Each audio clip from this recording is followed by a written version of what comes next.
ఓం నమో భగవతే వాసుదేవాయ. ఓం నమో భగవతే వాసుదేవాయ. ఓం అజ్ఞానతిమిరాంధస్య జ్ఞానాంజనాశలాకయ చక్షురున్మిళితం येन తస్మై శ్రీ గురవే నమః. నమో ఓం విష్ణుపాదాయ కృష్ణప్రేష్ఠాయ భూతలే శ్రీమతే భక్తివేదాంత స్వామిన్ ఇతి నామినే. नमस्ते सारस्वती देवी गौरवाणी प्रचारिणे निर्विशेष शून्यवादी पाश्चात्य देशतारिणे.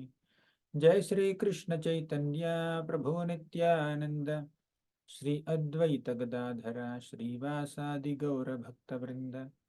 हरे कृष्ण कृष्ण कृष्ण हरे हरे हरे राम राम राम हरे हरे. హరే కృష్ణ.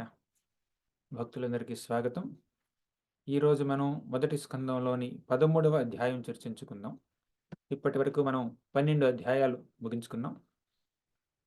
గత అధ్యాయంలో అంటే 12వ అధ్యాయంలో పరీక్షిత్ మహారాజు యొక్క జననం గురించి చెప్పుకున్నాం.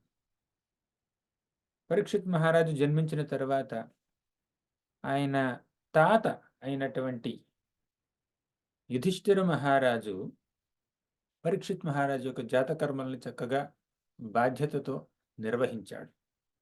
అంతేకాదు పరీక్షిత్ మహారాజు యొక్క భవిష్యత్తు ఎలా ఉంటుంది, భవిష్యత్తులో పరీక్షిత్ మహారాజు ఏ ఏ పనులు చేస్తాడు, ఎటువంటి లక్షణాలని ప్రదర్శిస్తాడు, వాటన్నింటి గురించి జ్యోతిష్కుల్ని అడిగాడు మన యుధిష్ఠిర మహారాజు. ఆ జ్యోతిష్కులు చెప్పారు, చాలా మహారాజు అవుతాడు, భాగవతం వింటాడు, జీవితం చివరి దశలో చక్కగా రాజ్యాన్ని పరిపాలిస్తాడు, నీ పరువు నిలబెడతాడు, మీ వంశానికి గొప్ప మర్యాదని తీసుకొస్తాడు అని ఎన్నో విధాలుగా కొనియాడాడు. ఇప్పుడు పరీక్షిత్ మహారాజు యొక్క జన వృత్తాంతం అయిపోయింది కదా, జన్మ వృత్తాంతం. తరువాత పరీక్షిత్ మహారాజు యొక్క రాజ్యాన్ని ఎలా పరిపాలించాడు అన్న విషయాన్ని చెప్పాలి. ఎవరు? సూత గోస్వామి.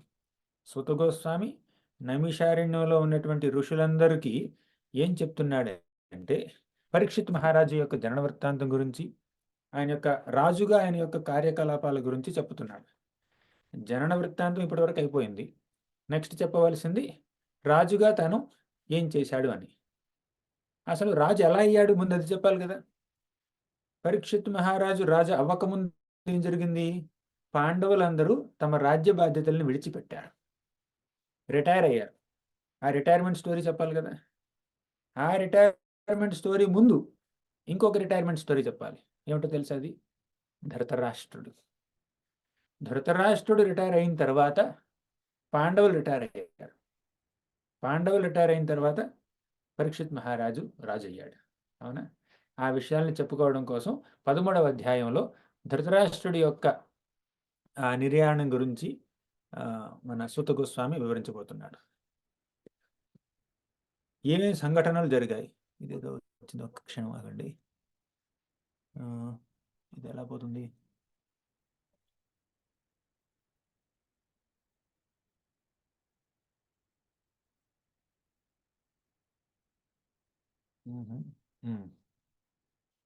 స్క్రీన్ మొత్తం కనిపిస్తుందా మీకు? స్క్రీన్ కనిపిస్తుంది కదా ఇప్పుడు? Okay, great. ఇప్పుడు 13వ అధ్యాయం మనం చెప్పుకుందాం. ధృతరాష్ట్రుని గృహ నిష్క్రమణము, ఇది దీని యొక్క అధ్యాయం యొక్క పేరు.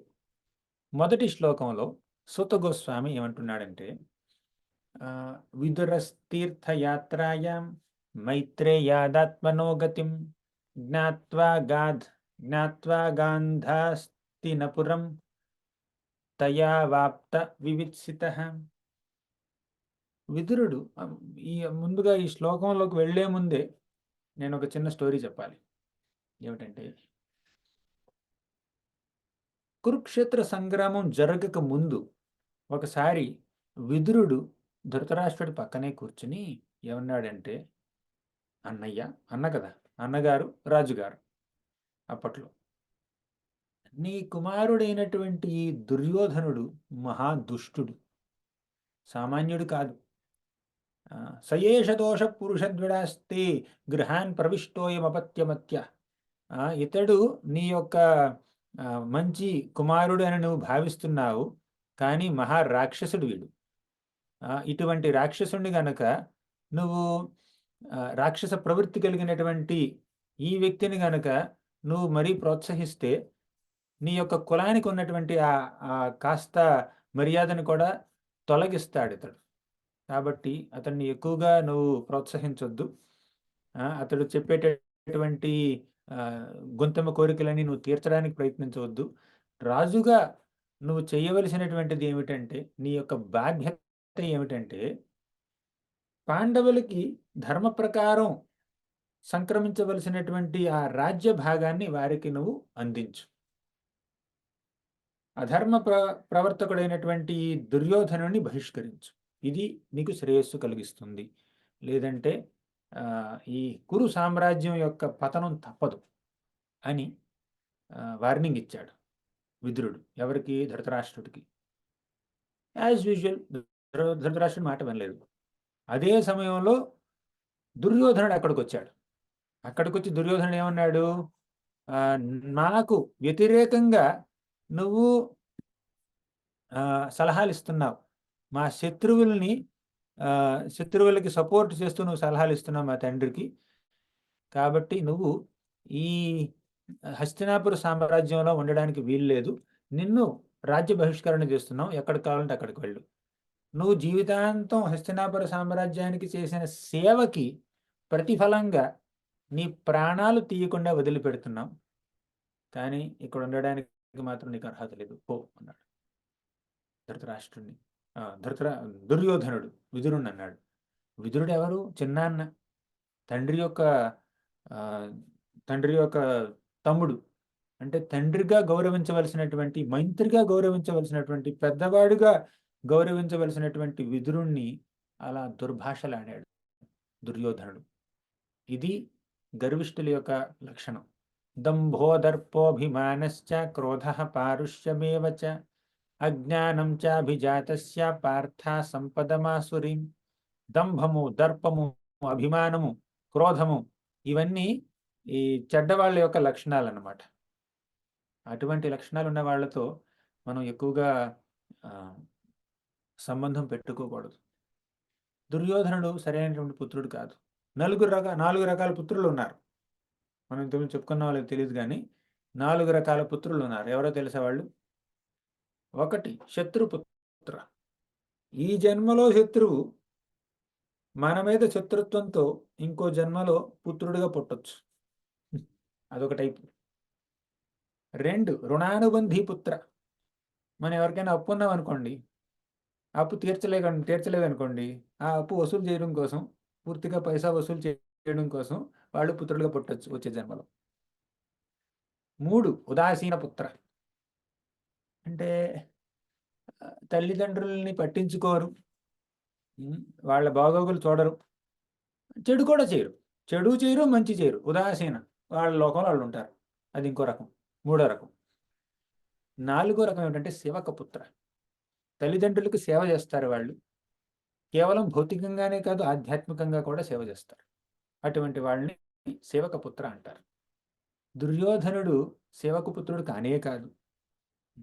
ఏం చేస్తున్నాడు? తండ్రికి కీడు చేస్తున్నాడు, కాబట్టి విడిచిపెట్టన్నాడు.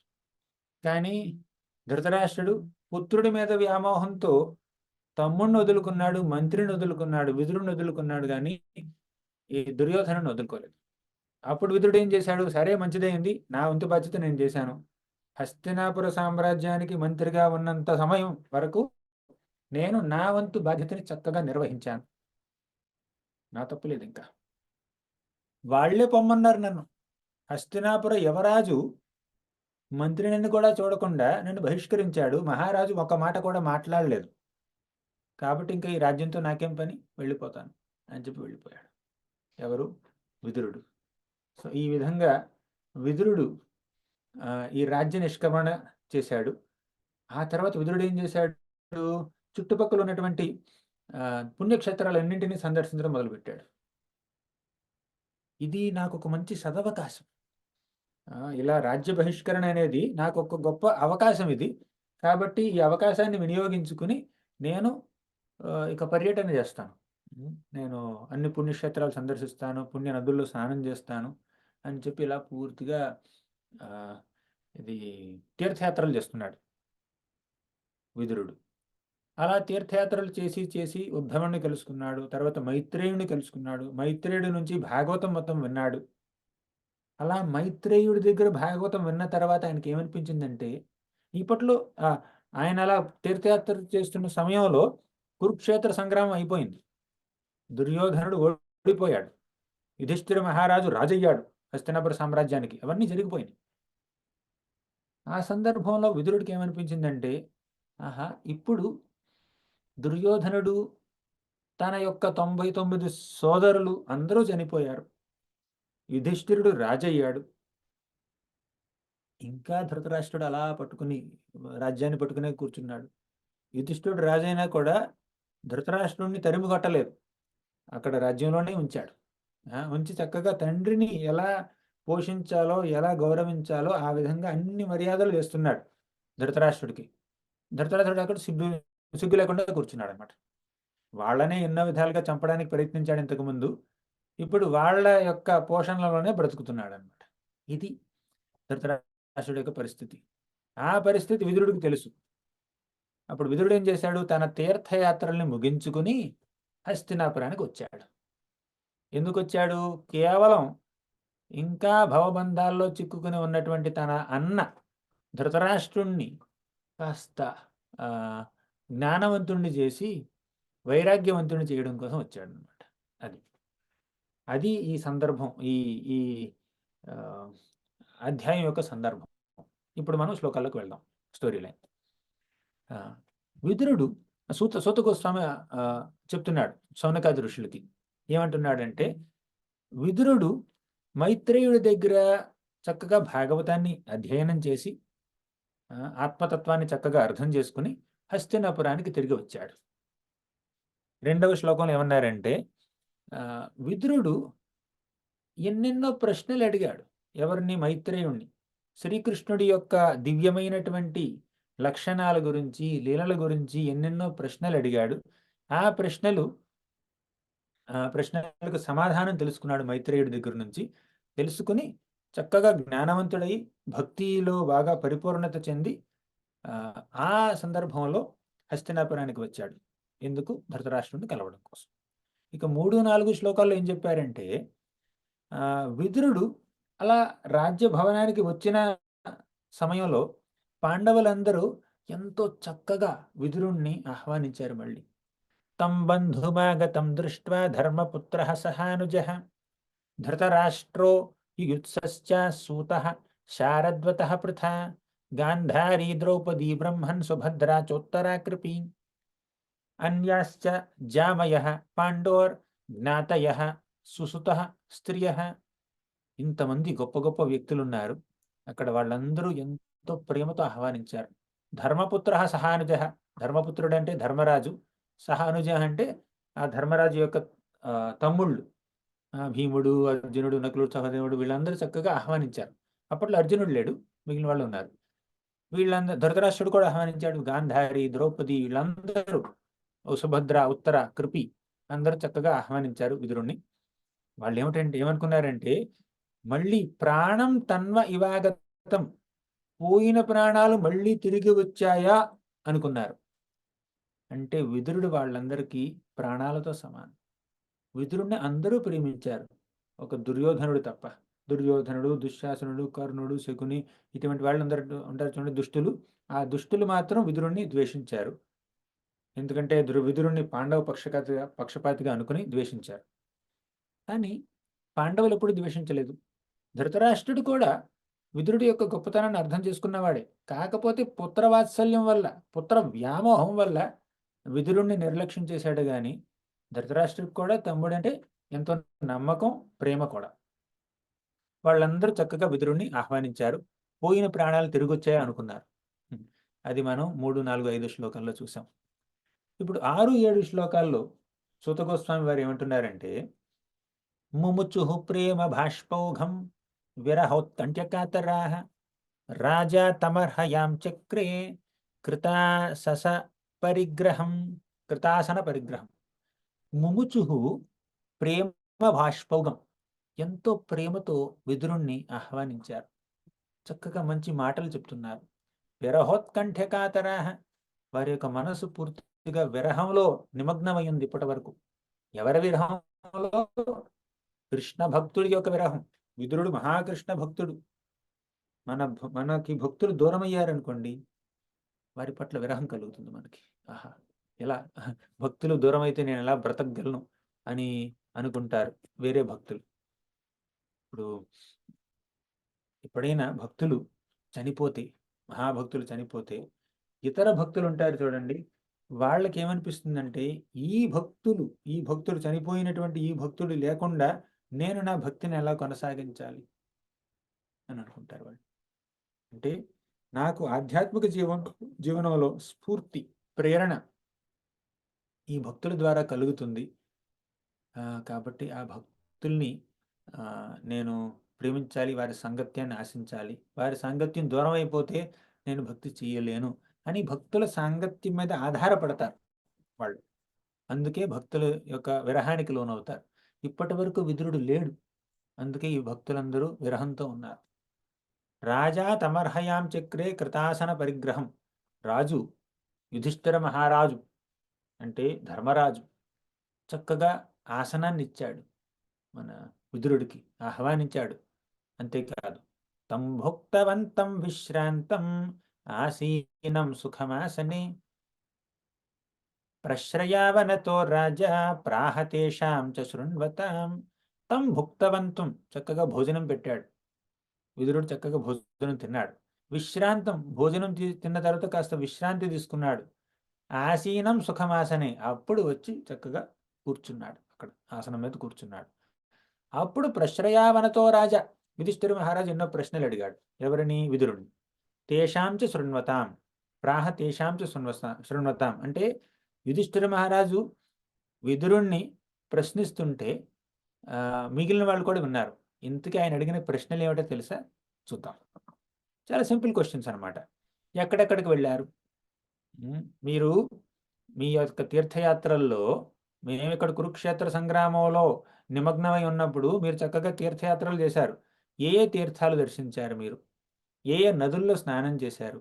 ఏ ఏ విగ్రహాల్ని దర్శించారు? ఏ ఏ పుణ్యక్షేత్రాల్ని సందర్శించారు? చెప్పండి, మీ యాత్ర విశేషాలు చెప్పండి అని అన్నారు. అనా తీర్థయాత్రల గురించి ప్రశ్నించాడు. తర్వాత 10వ శ్లోకంలో చాలా చక్కటి శ్లోకం ఇది. ఈ శ్లోకాన్ని మీరు కంఠస్థం చేయొచ్చు. భవద్విధా భాగవత తీర్థభూతా స్వయం విభో తీర్థీకుర్వంతి తీర్థాని స్వంతహస్తేన గదాభృతాం. భవద్విధా భాగవతాః తీర్థభూతాః స్వయం విభో. యుధిష్ఠిరుడు విదురుడితో ఏమన్నాడంటే, విదుర, తమరు మహాభాగవతోత్తములు. భవద్విధా భాగవతాః, మీ వంటి భాగవతోత్తములు తీర్థభూతాః స్వయం విభో, స్వయంగా పుణ్యక్షేత్రాల వంటి వారే. అంటే ఒక పుణ్యక్షేత్రము, ఒక మహాభక్తుడు పేరు కాదు. ఎలా అయితే ఒక పుణ్యక్షేత్రాన్ని దర్శిస్తే మనకి పుణ్యం వస్తుందో, మన పాపాలు తొలగిపోతాయో, అదేవిధంగా ఒక భక్తుణ్ణి, ఒక వైష్ణవుని దర్శించినా కూడా పాపాలన్నీ తొలగిపోతాయి, పుణ్యం వస్తుంది. అంతేకాదు, కేవలం పుణ్యరావడం, పాపాలు పోవడమే కాదు, భక్తుల్ని చూస్తే, వైష్ణవుల్ని దర్శిస్తే మనకి కూడా భక్తులు కావాలి అన్నటువంటి ఒక ప్రేరణ కలుగుతుంది. కాబట్టి భక్తుల దర్శనం, వైష్ణవ దర్శనం పుణ్యక్షేత్ర దర్శనం కన్నా గొప్పది. ఒక పుణ్యక్షేత్రానికి వెళ్తే, ఒక పుణ్య నదిలో స్నానం చేస్తే పాపాలు తొలగిపోవచ్చు. కానీ ఒక భక్తుడిని దర్శిస్తే, వారు భగవంతుడి గురించి చెప్పే 4 మంచి మాటలు వింటే, అప్పుడు పాపాలు పోవడం కాదు, పాప చింతన పోతుంది. పాపాలు చెయ్యాలి అన్నటువంటి ఆ తలంపే పోతే పాపాలు చేయవలసినటువంటి అవసరం లేదు, పాప ఫలితాన్ని అనుభవించవలసినటువంటి అవసరం కూడా లేదు. అదనమాట. అందుకే వైష్ణవ దర్శనం పుణ్యక్షేత్ర దర్శనం కన్నా గొప్పది, ఉత్కృష్టమైనది. మన పరీక్షిత్ మహారాజు సుఖదేవ గోస్వామిని చూసి అంటాడు చివరిలో, మొదటి స్కందం చివరిలో, ఇంకా అక్కడికి మనం రాలేదు, వద్దాం, కనీసం నెలన్నర పడుతుంది అక్కడికి రావడానికి కనీసం నెలనే పడుతుంది. అప్పుడు ఏమన్నాడంటే మన పరీక్షిత్ మహారాజు, ఏషాం సంస్మరణాత్ పుంసః సద్యః శుద్ధ్యంతి వైగృహాః. ఏషాం సంస్మరణాత్ పుంసః, కేవలం ఒక వైష్ణవుణ్ణి తలుచుకున్నంత మాత్రాన్ని సద్యః శుద్ధ్యంతి వైగృహాః, మన గృహం మొత్తం పావనమైపోతుంది. కిం పునర్దర్శన స్పర్శ పాద శౌచాసనాదివి, కేవలం తలుచుకున్నంత మాత్రానే ఇంత పవిత్రమైపోతే మనసు, దర్శనం చేసుకుంటే ఇంకెంత గొప్పతనం. స్పర్శ, ఒక వైష్ణవుణ్ణి ఒక పాద స్పర్శ చేస్తే, ఆయన పాదాలని స్పృశిస్తే ఇంకెంత పవిత్రంలో అవుతాం మనం. పాద శౌచాసనాదివి, దర్శన స్పర్శన పాద శౌచాసనాదివి అంటే ఒక వైష్ణవుడి యొక్క గొప్పతనం మహామహా పుణ్యక్షేత్రాల కన్నా గొప్పది. ఇంకా చెప్పాలంటే 2వ లైన్లో చెప్పాడు మన సుగయుధిష్ఠిర మహారాజు, తీర్థీ కుర్వంతి తీర్థాని స్వాంతస్తేన గదాభృత. చాలామంది పాపాత్ములు పుణ్యక్షేత్రాలకు వెళ్ళి అక్కడ ఉన్నటువంటి పుణ్య నదుల్లో స్నానం చేసి వారి పాపాలన్నింటినీ ఆ నదుల్లో వేస్తారనమాట. అప్పుడు నది ఆ పాపాలన్నింటినీ అలా ఇది తన నీళ్లలో ఉంచుకోవాల్సి వస్తుంది.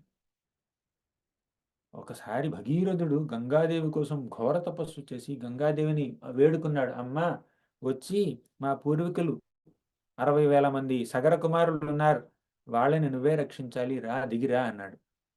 అప్పుడు గంగామాత ఏమందంటే, వస్తాను, కాకపోతే నాకు చిన్న డౌట్, నేను వస్తే ఒక నదిగా మారి భూమి మీద ప్రవహిస్తే ఎంతోమంది పాపాత్ములు నా నీళ్లలో స్నానం చేస్తారు, వాళ్ళ పాపాలన్నీ నా నీళ్లలో ఉంటాయి. ఇప్పుడు నేను ఆ పాపాలన్నీ తీసుకోవాలా, మూటగట్టుకోవాలా, ఆ పాపాలన్నీ నాలోకి తీసుకోవాలా, నా గతి ఏమిటి అంటే, అమ్మ అలా అనుకోవద్దు, మహావైష్ణవులు, విష్ణు భక్తులు, కృష్ణ భక్తులు నీ నీళ్లలో స్నానం చేస్తే, గంగా నదిలో స్నానం చేస్తే, అప్పుడు పాపాత్ములు స్నానం చేయగా వచ్చినటువంటి ఆ పాపాలన్నీ నీ నుంచి తొలగిపోతాయి. వాళ్ళ పాపాలు తీసుకొచ్చి నీ నీళ్లలో వేశారు, భక్తులు స్నానం చేయగానే ఆ పాపాలన్నీ మాయమైపోతాయి అన్నారు. అంటే పుణ్య నదుల్నే పవిత్రీకరించేటటువంటి పవిత్ర మనసు కలిగిన వారు భగవంతుడి భక్తులు. అందుకే స్వాంతస్తేన గదాభృత, తీర్థీ కుర్వంతి తీర్థాన్ని, తీర్థాలనే తీర్థాలుగా మారుస్తారు వాళ్ళు. తీర్థాలు పూర్తిగా పాపాలకు నిలకలు అయిపోయాయి, ఎందుకంటే పాపాత్మలు అక్కడ స్నానం చేశారు కాబట్టి. ఆ పాపాలని తీర్థాల నుంచి తొలగించాలి, మళ్ళీ వాటిని తీర్థాలుగా చెయ్యాలి, తీర్థక్షేత్రాలుగా చెయ్యాలి అంటే భక్తులు అక్కడ స్నానం చేయాలి. అంత గొప్ప భక్తుడు విదురుడు. ఇలా విదురుణ్ణి ఎన్నో విధాలుగా కొనియాడాడు మన యుధిష్ఠిరుడు. మీ తీర్థయాత్రల యొక్క విశేషాలు ఏమిటో చెప్పండి అన్నాడు. అంతేకాదు, మీ తీర్థయాత్రలో మీరు ద్వారకా నగరం దర్శించే ఉంటారు, అక్కడ కృష్ణుణ్ణి, యాదవుల్ని అందరినీ చక్కగా చూసే ఉంటారు. వాళ్ళు ఎలా ఉన్నారు, మన చుట్టాలు, మన బంధువులు వాళ్ళు ఎలా ఉన్నారు, వాళ్ళ గురించి కూడా కొంచెం చెప్పండి అన్నాడు. కాకపోతే యుధిష్ఠిర మహారాజుకు తెలియనటువంటి విషయం ఏమిటో తెలుసా, అప్పటికే కృష్ణుడు తన అవతారాన్ని చాలించాడు. యాదవులందరూ వాళ్ళలో వాళ్ళు కొట్టుకుని ఈ భౌతిక ప్రపంచాన్ని విడిచిపెట్టి వెళ్ళిపోయారు. ఈ వృత్తాంతం అంతా ఎక్కడ చెప్పారు, 3వ స్కందంలో చెప్పారు. మనం 3వ స్కందానికి వచ్చినప్పుడు ఆ వృత్తాంతం గురించి చాలా విస్తారంగా తెలుసుకుందాం. కానీ ప్రస్తుతానికి మాత్రం ఇంత తెలుసుకుందాం.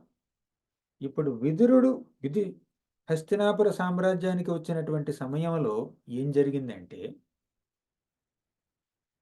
అప్పటికేం జరిగిందంటే శ్రీకృష్ణుడు తన అవతారాన్ని చాలించి మళ్ళీ భగవద్ధామానికి వెళ్ళిపోయాడు. యాదవులందరూ ప్రభాస క్షేత్రానికి వచ్చి అక్కడ ఒకరినొకరు కొట్టుకుని చనిపోయారనమాట. ఆ విషయం యుధిష్ఠిరుడికి తెలియదు. అప్పట్లో ఎవరు యూట్యూబ్ లైవ్ పెట్టలేదు అక్కడ. వాళ్ళు యాదవులందరూ కొట్టుకుంటున్నప్పుడు అక్కడ ఎవరు లైవ్ ట్రాన్స్మిషన్ ఎవరు చేయలేదు, ఎవరు వీడియో రికార్డింగ్ కూడా చేయలేదు, న్యూస్ లేదు, వాట్సాప్ మెసేజ్ లేదు, టీవీ ఛానల్స్ లేవు అప్పుడు. కాబట్టి ఆ విషయం వీళ్ళకి తెలీదు. ఈయన ఎక్కడో హస్తినాపురంలో ఉన్నాడు, ఢిల్లీ. వాళ్ళందరూ అక్కడ ఎక్కడ కొట్టుకున్నారు? ప్రభాసి క్షేత్రంలో, గుజరాత్లో కొట్టుకున్నారు. కాబట్టి ఈయనకి తెలియదు. తెలియనటువంటి విషయాన్ని విదురుడు చెప్పాలి కదా ఇప్పుడు, కానీ చెప్పట్లేదు. ఎందుకు చెప్పట్లేదు? ఇత్యుక్తో ధర్మరాజేన సర్వం తత్ సమవర్ణయత్ యథానుభూతం క్రమశో వినా యదుకులక్షయం. యుధిష్ఠిర మహారాజు అడిగినటువంటి క్వశ్చన్లన్నింటికి ఆన్సర్ ఇచ్చాడు విదురుడు. కాకపోతే ఒక్క విషయం మాత్రం చెప్పలేదు. వినా యదుకులక్షయం, యదుకులం నాశనం అయ్యింది, యదుకులం అంతర్ధానం అయిపోయింది ఈ భూమి మీద నుంచి అన్న విషయాన్ని మాత్రం చెప్పలేదు. ఎందుకు చెప్పలేదు? చాలా ఇంపార్టెంట్ రీజన్. నన్వప్రియం దుర్విషహం నృణాం స్వయముపస్థితం నవేదయత్ సకరుణో సక దుఃఖితాన్ దుష్టమక్షమః. నన్వప్రియం దుర్విషహం, నన్ను అప్రియమైనటువంటి వార్తల్ని చెప్పకూడదండి. ఎంతో తప్పనిసరి అయితే తప్పితే ఎదుటి వారికి బాధ కలిగించే విషయాల్ని మనం చెప్పకూడదు. కృష్ణుడు నిష్క్రమించాడు అంటే పాండవులు ఏమైపోతారు చెప్పండి? పాండవులకి కృష్ణుడి మీద ఎంత ప్రేమ! ఇంతకుముందు జరిగినటువంటి అధ్యాయంలో చెప్పుకున్నాం మనం. దర్శన స్పర్శ సంలాప శయనాసన భోజనై అని చెప్పుకున్నావా లేదా? అంటే పాండవులకి కృష్ణుడి మీద అంత అపారమైనటువంటి ప్రేమ, యాదవుల మీద అంత ప్రేమ, వృష్ణివంశోద్భవుల మీద అంత అపారమైనటువంటి ప్రేమ ఉన్నటువంటి పాండవులు, కృష్ణుడు ఇక లేడు అంటే కృష్ణుడు ఎప్పుడు ఉంటాడు, కాకపోతే భూమి మీద ఇంకా తన అవతారాన్ని చాలించాడు అన్న వార్తని వింటే పాండవులు ఏమైపోతారు చెప్పండి? పాండవులు ఆ విషయాన్ని తట్టుకోలేరు కాబట్టి ఆ వృత్తాంతాన్ని విదురుడు వారికి చెప్పకుండా దాచాడు. ఎలాగో తెలుసుకుంటారు, త్వరలో వాళ్ళకి తెలియవలసిందే, ఆ మాట నేనెందుకు చెప్పాలి, నేను చెప్పను అనుకున్నాడు. ఇది నీతి. ఇటువంటి నీతిని మనం పాటించాలి. నావేదయత్ స కరుణో దుఃఖితాన్ దుష్టమక్షమ. అంటే ఆవేదన కలిగించేటటువంటి విషయాల్ని మనం అనవసరంగా ఎదుటి వారికి చెప్పకూడదు. ఎందుకంటే మంచినైతే చెప్పొచ్చు, మొత్తం చాటేసి డప్పు కొట్టి చెప్పొచ్చు ఏదైనా మంచి సంఘటన జరిగితే. కానీ చెడ్డ సంఘటన జరిగితే మాత్రం దాని గురించి ఎంత తక్కువ మాట్లాడితే అంత మంచిది. ఎంత అవసరమో అంతవరకే మాట్లాడాలి, వీలైనంత తక్కువ మాట్లాడాలి. ఇది మన శాస్త్రాలు మనకు చెప్పేటటువంటి ముఖ్యమైనటువంటి విషయాలు. అందుకే చెప్పలేదు.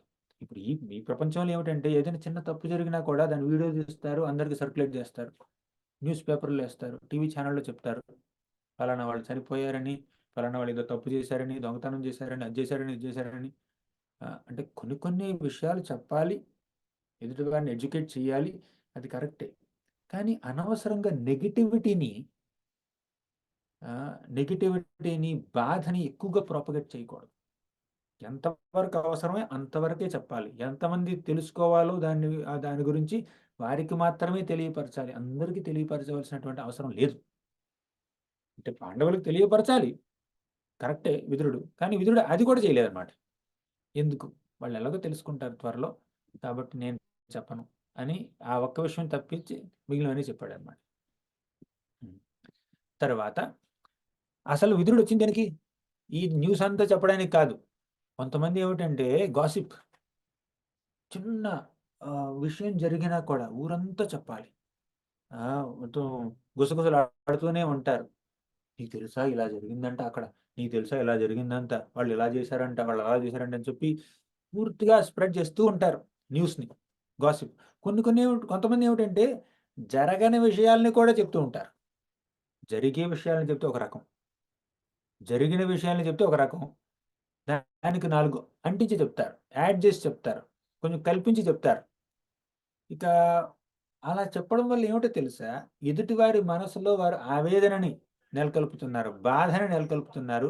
అంతేకాకుండా ఎంతో అమూల్యమైనటువంటి సమయాన్ని వృధా చేస్తున్నారు. మానవ జీవితం 100 సంవత్సరాలకి పరిమితం. 100 కూడా కాదు, 60, 70, 80 వస్తే చాలామంది బ్రతకట్లేదు. కొంతమంది 50కే గుండెపోట్లు వస్తున్నాయి. కొంతమంది కలియుగం అలా ముందుకెళ్తే 30లోనే గుండెపోట్లు వచ్చేస్తాయి కొంతమందికి. అంటే జీవితం చాలా తక్కువ. రోజుకి 24 గంటలే ఉన్నాయి. 100 గంటలు లేవు మన దగ్గర. ఆ తక్కువ జీవితంలో, ఎక్కువ బాధ్యతలున్నటువంటి సమయంలో, మన సమయాన్ని ఇలా గుసగుసలాడడానికి, వదంతుల్ని స్ప్రెడ్ చేయడానికి వినియోగిస్తే, దాన్ని స్ప్రెడ్ చేయడానికి వినియోగిస్తే, ఇంక జీవితం నిరర్థకం అవుతుంది కదా! అందుకే మనం వీలైనంత పాజిటివ్ విషయాల గురించి, స్పిరిచ్యువల్ విషయాల గురించి మాట్లాడుకోవాలి. నెగెటివ్ విషయాల గురించినటువంటి చర్చ ఎంత తగ్గిస్తే అంత మంచిది. అది ఇక్కడ మెసేజ్ అన్నమాట. ఇప్పుడు అసలు విదురుడొచ్చింది దేనికి? న్యూస్ చెప్పడం కోసం కాదు. విదురుడొచ్చింది కేవలం ధృతరాష్ట్రుడికి ప్రేరణ ఇవ్వడం కోసం వచ్చాడు. ధృతరాష్ట్రుడు ఇంకా రాజ్యానికి అంటుపెట్టుకొని ఉన్నాడు. ఇంకా నేనే రాజునని ఫీల్ అవుతూ ఉన్నాడు. ఆ ధృతరాష్ట్రుడికి నేను బుద్ధి చెప్పాలి. కొంచెం వైరాగ్య భావన కలిగేలా చేయాలి. భక్తి భావన కలిగేలా చేయాలి అన్నటువంటి ఏకైక ఉద్దేశంతో వచ్చాడు విదురుడు అక్కడికి. అందుకే విదురుడితో మాట్లాడడం మొదలుపెట్టాడనమాట. అసలు ఎవరి విదురుడు? మండూకముని శాప కారణంగా ఈ 14, 15లో చెప్పిన విషయాలు నేను సమరైజ్ చేస్తాను. మండూక ముని అని ఒక ముని ఉన్నాడు. ఆయన మాండవి ముని కూడా అంటారు కొన్ని సందర్భాల్లో. ఆ మాండవి ముని ఒకసారి విదురు యముణ్ణి శపించాడు. ఎందుకంటే ఒకసారి కొంతమంది దొంగలు దొంగతనం చేశారు. వాళ్ళొచ్చి మాండవి ముని ఆశ్రమంలో దాక్కున్నారు. అప్పుడు ఈ రాజభటులొచ్చి దొంగల్ని అరెస్ట్ చేశారు. మాండవి మునిని కూడా అరెస్ట్ చేసేశారు. చేసి వాళ్ళందరికీ శూలదండన విధిస్తున్నారనమాట. శూలదండన అంటే ఒక వ్యక్తిని ఒక పొదునుగా ఉన్నటువంటి శూలం మీద కూర్చోబెడతారు. అప్పుడు ఆ శూలం అతని యొక్క శరీరంలోకి వెళ్ళి తలలోంచి బయటకు వస్తుందనమాట. అది శూలదండన. ఆ దండన విధించడానికి వాళ్ళు ఉద్యుక్తులయ్యారనమాట. దొంగలందరికీ అదే దండన. మాండవి మునికి కూడా అదే దండన. అప్పుడు వెంటనే అక్కడ రాజుగారు వచ్చి, "ఏం చేస్తున్నారు? ఒక ఋషిని ఎలా మీరు శిక్షిస్తారు ఇలా? ఆ దొంగలతో కనిపించాడు. దొంగలతో కనిపిస్తే దొంగ అయిపోతాడా?" అని చెప్పి వెంటనే రిలీజ్ చేసేసారు మాండవిముని. అంటే మాండవిమునికి శిక్ష జరగలేదు. శిక్ష రాలేదు. అయినా కూడా మాండవిమునికి అనిపించింది, అరే! అసలు నాకు ఇటువంటి పరిస్థితి ఎందుకు కలిగింది. యముడు, యమధర్మరాజు కదా! ఈ ప్రపంచంలో ఉన్నటువంటి ఏ శిక్షలనైనా కూడా డిసైడ్ చేసేది. వెళ్లి యమధర్మరాజునే ప్రశ్నిస్తానని చెప్పి యమధర్మరాజు దగ్గరికి వెళ్ళాడు. ఎందుకు నాకు ఇటువంటి అనుభవం జరిగింది? నేనేం తప్పు చేశాను? అంటే శిక్ష పడలేదు కరెక్టే. కానీ శిక్ష పడేదాకా వెళ్ళింది పరిస్థితి. ఆ రాజుగారు సమయానికి రాకపోతే ఈ పాటికి నేను చనిపోయే ఉండేవాడిని. అసలు ఇలా ఎందుకు జరిగిందని అడిగాడు. ప్రశ్నించాడు యమధర్మరాజుని. అప్పుడు యమధర్మరాజు ఏమన్నాడంటే, "నువ్వు చిన్నప్పుడు ఒక చిన్న పురుగుని తీసుకొని, ఆ పురుగుని ఒక ముల్లుతో నువ్వు గుచ్చావు. అంటే ఒక ముల్లుతో పురుగుని గుచ్చాడు కాబట్టి, ఇప్పుడు అతడికి శూలదండన వచ్చిందనమాట." దానికి మాండవ్యముని ఏమన్నాడంటే, "నేను పసితనంలో చేసినటువంటి, తెలిసి తెలియక చేసినటువంటి ఆ చిన్న తప్పిదానికి ఎంత పెద్ద శిక్ష విధించేలా చేస్తావా నువ్వు? నీ ధర్మంలో ఏదో లోపం ఉంది" అని చెప్పి శపించాడు. "నువ్వు శూద్రుడి వైపు" అని శపించాడనమాట. శిక్ష పడలేదు అయినా కూడా శపించాడు. అంత గొప్ప వ్యక్తుల్ని యమధర్మరాజుని శపించాడు. శూద్రుడి వైపు అని చెప్పి. అంత గొప్ప ఋషి. కానీ ఇందులో యమధర్మరాజు తప్పేమని చెప్పండి? యమధర్మరాజు సరిగ్గా ధర్మం చెప్పలేదు అని మాండవ్యముని అన్నాడు. అయినా కూడా ఇంతకీ మాండవ్యమునికి శిక్ష పడిందా? శిక్ష పడేదాకా వెళ్ళింది తప్ప కానీ పడలేదు.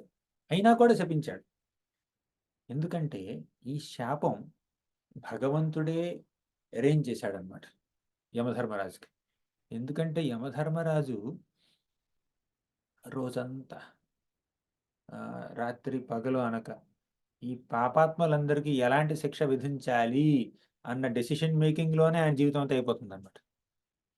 కాస్త బ్రేక్ తీసుకొని కొంచెం భాగవతం క్లాస్‌కి వెళ్దాం. లేదంటే అది చేద్దాం. కొంచెం ఏమనాలి? కొంచెం తీర్థయాత్రలు చేద్దాం అని ఆయనకు అనుకున్నా కూడా ఇంత ఇంత వర్క్ ఉంటది కాబట్టి ఆయన బ్రేక్ రాలేదనమాట.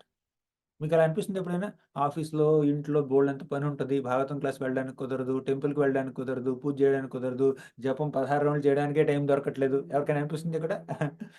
చాలా మందికి అనిపిస్తుంది. యమరాజుకి కూడా అలా అనిపిస్తుంది అప్పుడప్పుడు. యమధర్మరాజుకి కూడా అప్పుడప్పుడు అలా అనిపిస్తుంది. అలా అనిపించింది కాబట్టి దేవుడు ఇలా శాపంలా ఇచ్చాడు. ఆ శాపం వరం అయిందనమాట. ఆ యమధర్మరాజు విదురుడిగా జన్మించాడు. విదురుడిగా జన్మించి కాసేపు ఈ హస్తినాపుర రాజకీయాల్లో పాల్గొన్నాడు. తర్వాత ఆయన్ని బహిష్కరించారు. ఆ బహిష్కరణ ఒక వరం. ఏం చేశాడు? తీర్థయాత్రలకు వెళ్ళాడు. అన్ని పుణ్యక్షేత్రాల్ని సందర్శించాడు. అన్ని పుణ్య నదుల్లో స్నానం చేశాడు.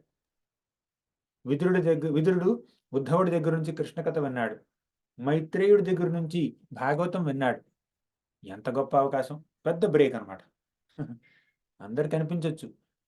యమధర్మరాజుని శపిస్తే శూద్రుడయ్యాడు. భగవంతుడు ఏంటి ఇలా చేస్తాడు?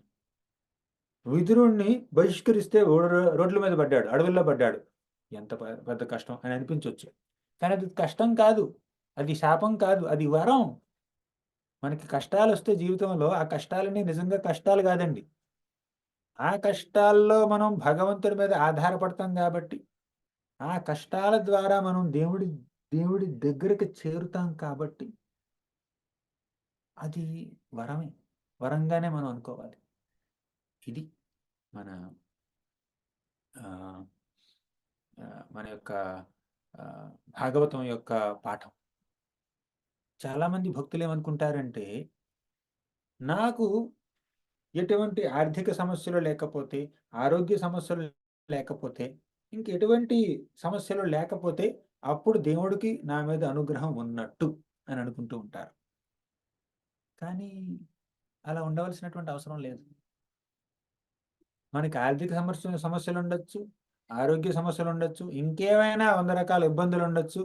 ఆ ఇబ్బందుల్లో మనం జపం చక్కగా చేస్తే, దేవుడి మీద ఆధారపడితే, దేవుడికి వందనం చేస్తే, అది ఆ పరిస్థితులు మనల్ని దేవుడికి కాస్త దగ్గర చేస్తే, ఆ పరిస్థితులన్నీ వరాలే. కష్టాలు, కష్టాలు కాదు వరాలు. అది మనం యమధర్మరాజు విదురుడి యొక్క జీవితంలో చూసామన్నమాట. ఆ విదురుడు ఇప్పుడు చక్కగా భాగవతం విని, తీర్థయాత్రలు చేసుకుని, మళ్ళీ హస్తినాపురానికి తిరిగి వచ్చాడు. తిరిగి వచ్చి ఇక ఈయన పేరేంటి? ధృతరాష్ట్రుడిని కొంచెం తిట్టడం మొదలుపెట్టాడనమాట. యుధిష్ఠిరుడు చక్కగా రాజ్యాన్ని అనుభవిస్తున్నాడు, రాజవైభవాన్ని. కానీ ధృతరాష్ట్రుడు మాత్రం రాజవైభవాన్ని అనుభవిస్తున్నాడు, అనవసరంగా అనుభవిస్తున్నాడు. యుధిష్ఠిరుడు అయితే అనుభవించవలసినటువంటి వయసులో అనుభవించవలసినటువంటి పరిస్థితుల్లో ఉన్నాడు కాబట్టి అనుభవిస్తున్నాడు. కానీ ధృతరాష్ట్రుడు ఎంత వృద్ధుడైపోయాడు, తల పండిపోయింది. ఇంకా రాజ్యాన్ని వదిలిపెట్టట్లేదు. రిటైర్ అవ్వవలసినటువంటి సమయంలో కూడా ఇంకా సింహాసనం మీద కూర్చుని అది కావాలి, ఇది కావాలంటే ఇంకా ఆధ్యాత్మిక జీవనం ఎప్పుడు కొనసాగిస్తాడు? అటువంటి వాళ్ళనందరినీ ఇక్కడ విమర్శించారు 17వ అధ్యాయంలో, 17వ శ్లోకంలో. ఏవం గృహేషు సక్తానాం ప్రమత్తానాం తదీహయ అత్యక్రామాద విజ్ఞాతః కాలః పరమదుస్తరః.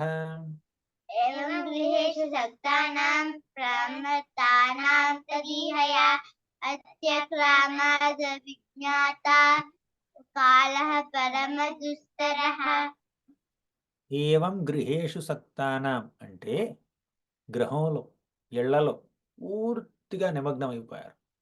ఇల్లు ఎలా ఉంది, ఇంట్లో పిల్లలు, తర్వాత బంధువులు వాళ్ళు ఎలా ఉన్నారు, వాళ్ళ బాగోగులు చూడడం, ఇంట్లో ఉన్న ఫర్నిచర్ చూడడం, ఇంట్లో కూరలు అది ఏది కావాలంటే అంటే ఇంట్లో ఒక ఇంట్లో ఎటువంటి మెయింటెనెన్స్ ఉంటుందో దాని మీదే మనసంతా లగ్నం చేస్తే చెయ్యాలి.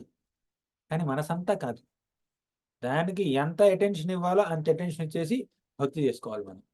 కానీ ఇక్కడ ఏమంటున్నాడంటే సుత గోస్వామి, ఏవం గృహేషు సక్తానాం ప్రమత్తానాం తదీహయ. సక్తానాం పూర్తిగా ఈ భౌతిక విషయాల్లోనే నిమగ్నమైపోయి, ప్రమత్తానం పూర్తిగా పిచ్చివాళ్ళైపోయి, తదీహయ ఆ కార్యకలాపాల్లోనే పూర్తిగా లీనమైపోతే, అత్యక్రామాద్ అవిజ్ఞాత కాలః పరమదుస్తర. వాళ్ళకి కాలం ఒక సర్పంలా వచ్చి కాటేస్తుందన్నమాట.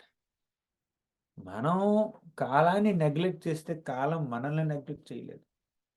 సంవత్సరాలు గడిచిపోతున్నాయి, రోజులు గడిచిపోతున్నాయి, నెలలు గడిచిపోతున్నాయి, సంవత్సరాలు గడిచిపోతున్నాయి, దశాబ్దాలు గడిచిపోతున్నాయి, తల పండిపోతుంది, ముఖం మీద ముడతలు వచ్చేస్తున్నాయి. ఇంకా జపమాల పట్టుకోలేదు, ఇంకా భగవద్గీత పట్టుకోలేదు, ఇంకా చేతులు జోడించి భగవంతుని పూజించట్లేదు. నేను 60 ఏళ్ళు వచ్చినప్పుడు చేస్తా. 60 ఏళ్ళు వచ్చినప్పుడు ఇంకేం చేస్తాం? శరీరం అయిపోయింది, ఇప్పుడు శిథిలం అయిపోయింది. అంటే 60 ఏళ్ల వయసులో కొత్త దాన్ని ఏది స్టార్ట్ చేయడం కష్టం అండి. కొంతమంది చేసి ఉండొచ్చు, వాళ్ళు సక్సెస్ అయ్యి ఉండొచ్చు. కానీ సాధారణ వ్యక్తికి 60 ఏళ్ల వయసులోనో, 50 ఏళ్ల వయసులోనో, 70 ఏళ్ల వయసులోనో ఏదైనా ప్రారంభించడం అనేది కొత్తది. అంటే ఇప్పటి వరకు ఎప్పుడూ చేయనటువంటి పనిని ప్రారంభించడం కష్టం. అంటే 60 ఏళ్ళు జపం చేయలేదు, 60 ఏళ్ళు దేవుణ్ణి పూజించలేదు, 60 ఏళ్ళు భగవద్గీత చదవలేదు. ఇప్పుడు ఎంత కష్టంగా ఉంటుంది. కానీ బెటర్ లేట్ దాన్ నెవర్ అంటారు కదా! ఎప్పుడో ఒకప్పుడు ప్రారంభించండి. 60 అయినా కూడా పర్లేదు ప్రారంభించండి. 70 అయినా పర్వాలేదు ప్రారంభించండి. ఎప్పుడో ఒకప్పుడు ప్రారంభిస్తే మంచిదే. కానీ తెలివైన వాళ్ళు ఏం చేస్తారు? చిన్నప్పటి నుంచే ప్రారంభిస్తారు. కౌమార ఆచరేత్ ప్రాజ్ఞో ధర్మాన్ భాగవతానిహ దుర్లభం మానుషం జన్మ తదప్యధ్రువమర్థతం. నేను అనట్లేదు ఈ మాట. ఇప్పటిదాకా నేను చెప్పింది నేనన్న మాట కాదు, ప్రహ్లాదుడు అన్నమాట. కౌమార ఆచరేత్ ప్రాజ్ఞం. ప్రాజ్ఞ బుద్ధిమంతులు ఏం చేస్తారంటే కౌమారం నుంచే మొదలు పెడతారు. 5 ఏళ్ల వయసు నుంచే మొదలు పెడతారు. ఇప్పుడు కృషివ 5 ఏళ్ల వయసు నుంచే శ్లోకాలు చదవడం మొదలుపెట్టాడు. ఇప్పుడు 7 ఏళ్ల వయసు వచ్చింది. ఎన్ని శ్లోకాలు తెలుసు? నీకు ఎన్ని శ్లోకాలు తెలుసు కృషివ? చెప్పు, అన్మ్యూట్ చేసి సిగ్గుపడకుండా చెప్పు. ఎన్ని శ్లోకాలు వచ్చి నీకు? ప్రభు అన్ని శ్లోకాలు మీరే నేర్పించారు. అది కరెక్ట్. ఎవరు నేర్పించారో చెప్పట్లేదు నేను. ఇక ఎన్ని శ్లోకాలు వచ్చి అడుగుతున్నాను నేను. 100, 200? మేము కౌంట్ చేయలే ప్రభు. కౌంట్ చేయలేదు. కౌంట్ చేయనని శ్లోకాలు వచ్చానట. ఏదో ఒకటి. అంటే 5 ఏళ్ల వయసు నుంచి భక్తి ప్రారంభించాలి అని ప్రహ్లాదుడు అన్నాడు. ప్రహ్లాదుడు 5 ఏళ్ల వయసులో ఉన్నప్పుడు అన్నమాట. అంటే తను ఆచరించి చెప్తున్నాడు ప్రహ్లాదుడు. ప్రహ్లాదుడు 70 ఏళ్ళు వచ్చినప్పుడు అనలా 5 ఏళ్ళ నుంచి ప్రారంభించు, నేను ప్రారంభించలేదు నువ్వు ప్రారంభించు అని అనట్లా. ప్రహ్లాదుడు 5 ఏళ్ల వయసులో ఉన్నప్పుడే చెప్తున్నాడు 5 ఏళ్ల వయసు నుంచే మీరు భక్తి ప్రారంభించాలి అని. 60-70 ఏళ్ల వయసు వచ్చేదాకా ఆక్కండి అని అంటున్నాడు. కానీ ధృతరాష్ట్రుడు ఇప్పటి వరకు స్టార్ట్ చేయలేదు అనమాట భక్తి. తెలుసు, చాలా వరకు తెలుసు, కానీ స్టార్ట్ చేయలేదు. ఆ ధృతరాష్ట్రుణ్ణి భక్తి ప్రారంభించే విధంగా చేయడం కోసం మన విదురుడు వచ్చాడు అక్కడికి. విదురస్తదభిప్రీత్య ధృతరాష్ట్రం అభాషత రాజన్నిర్గమ్యతాం శీఘ్రం పశ్యేదం భయమాగతం. ఇక్కడ నుంచి విదురుడు తిడుతున్నాడు. వచ్చే 10 శ్లోకాలు తిట్లు అనమాట. భయంకరంగా తిడతాడు విదురుడు ధృతరాష్ట్రుణ్ణి. ఇంతకుముందు సామరస్యంగా చెప్పాడు, రాజా ఇలా చేయకండి అలా చేయకండి అని చెప్పాడు. కానీ ఇప్పుడు అంటే సాఫ్ట్గా చెప్తే పని అవ్వట్లేదు అనుకోండి, హార్ష్గా చెప్పాల్సింది. అదే చెప్తున్నాడు ఇప్పుడు. విదురస్తదభిప్రీత్య ధృతరాష్ట్ర భాషత. విదురుడు ధృతరాష్ట్రుడితో ఇలా అన్నాడు. ఏమని? రాజన్, ఓ రాజా. రాజా ఆయన ధృతరాష్ట్రుడు ఇప్పుడు రాజు కాదు, ధర్మరాజు రాజు అయినా కూడా రాజన్ అంటున్నాడు. ఏమిటిది? వ్యంగ్యం. అంటే సార్కాస్టిక్గా మాట్లాడుతున్నాడు. రాజా, నేను రాజును కాదు. రాజా, నువ్వు రాజు అనుకుంటున్నావు కాబట్టి నువ్వు రాజు. అదనమాట. రాజన్ నిర్గమ్యతాం శీఘ్రం, వదిలిపెట్టు, ఈ రాజ్యాన్ని వదిలిపెట్టు. నువ్వు రాజు అనుకుని ఈ రాజ్యంలో అన్ని సుఖాల్ని అనుభవిస్తున్నావు, విడిచిపెట్టు.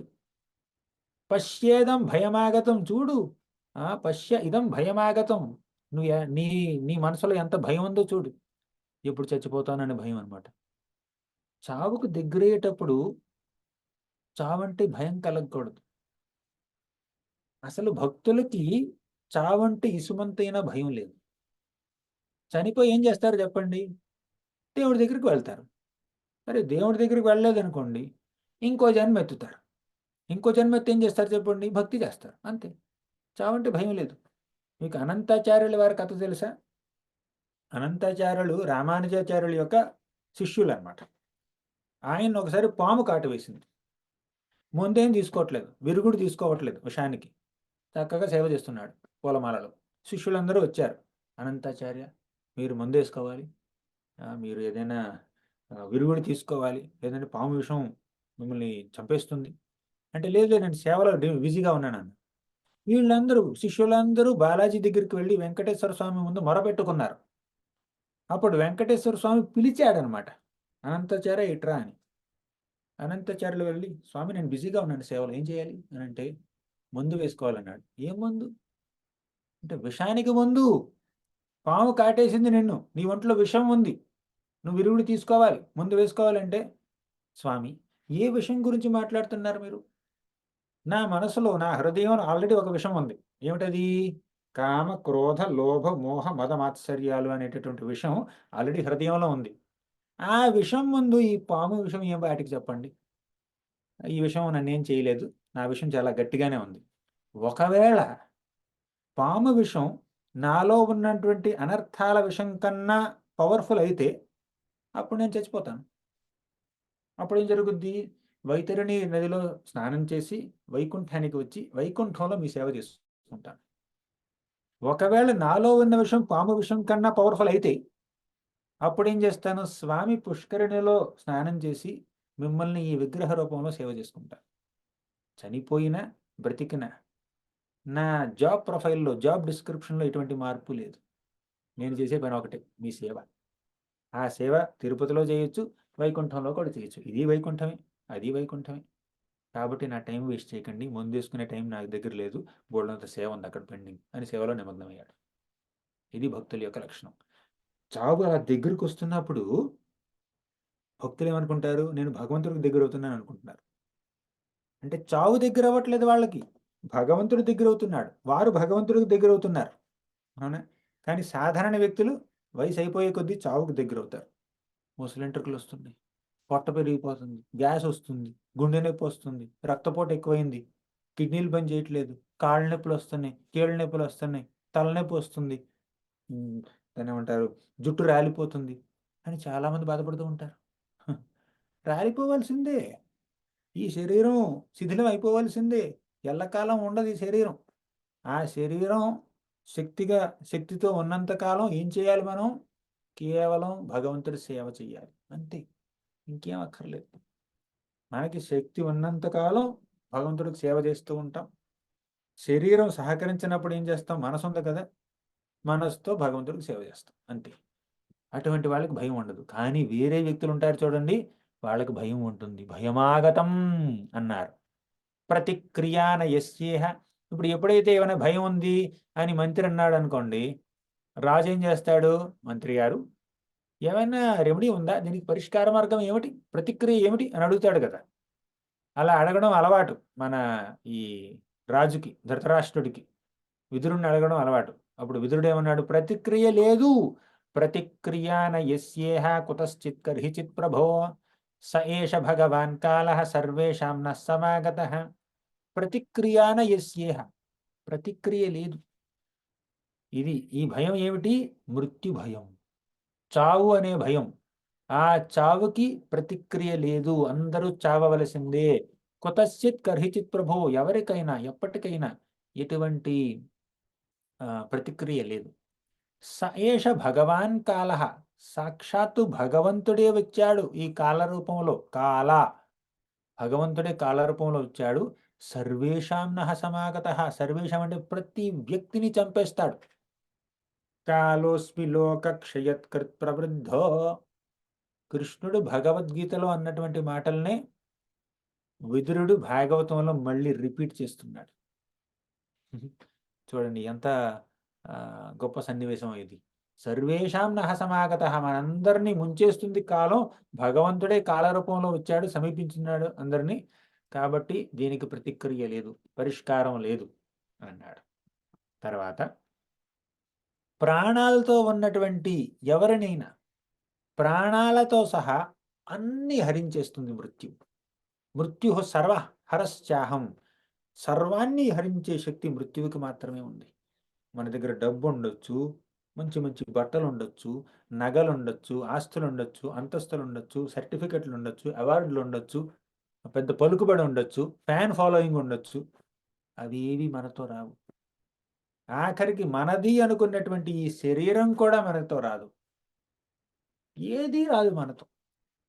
ఎందుకంటే మృత్యువు అన్నటువంటి ఆ యొక్క సంఘటన మన దగ్గర ఉన్నటువంటి ప్రతి విషయాన్ని హరించేస్తుంది అనమాట.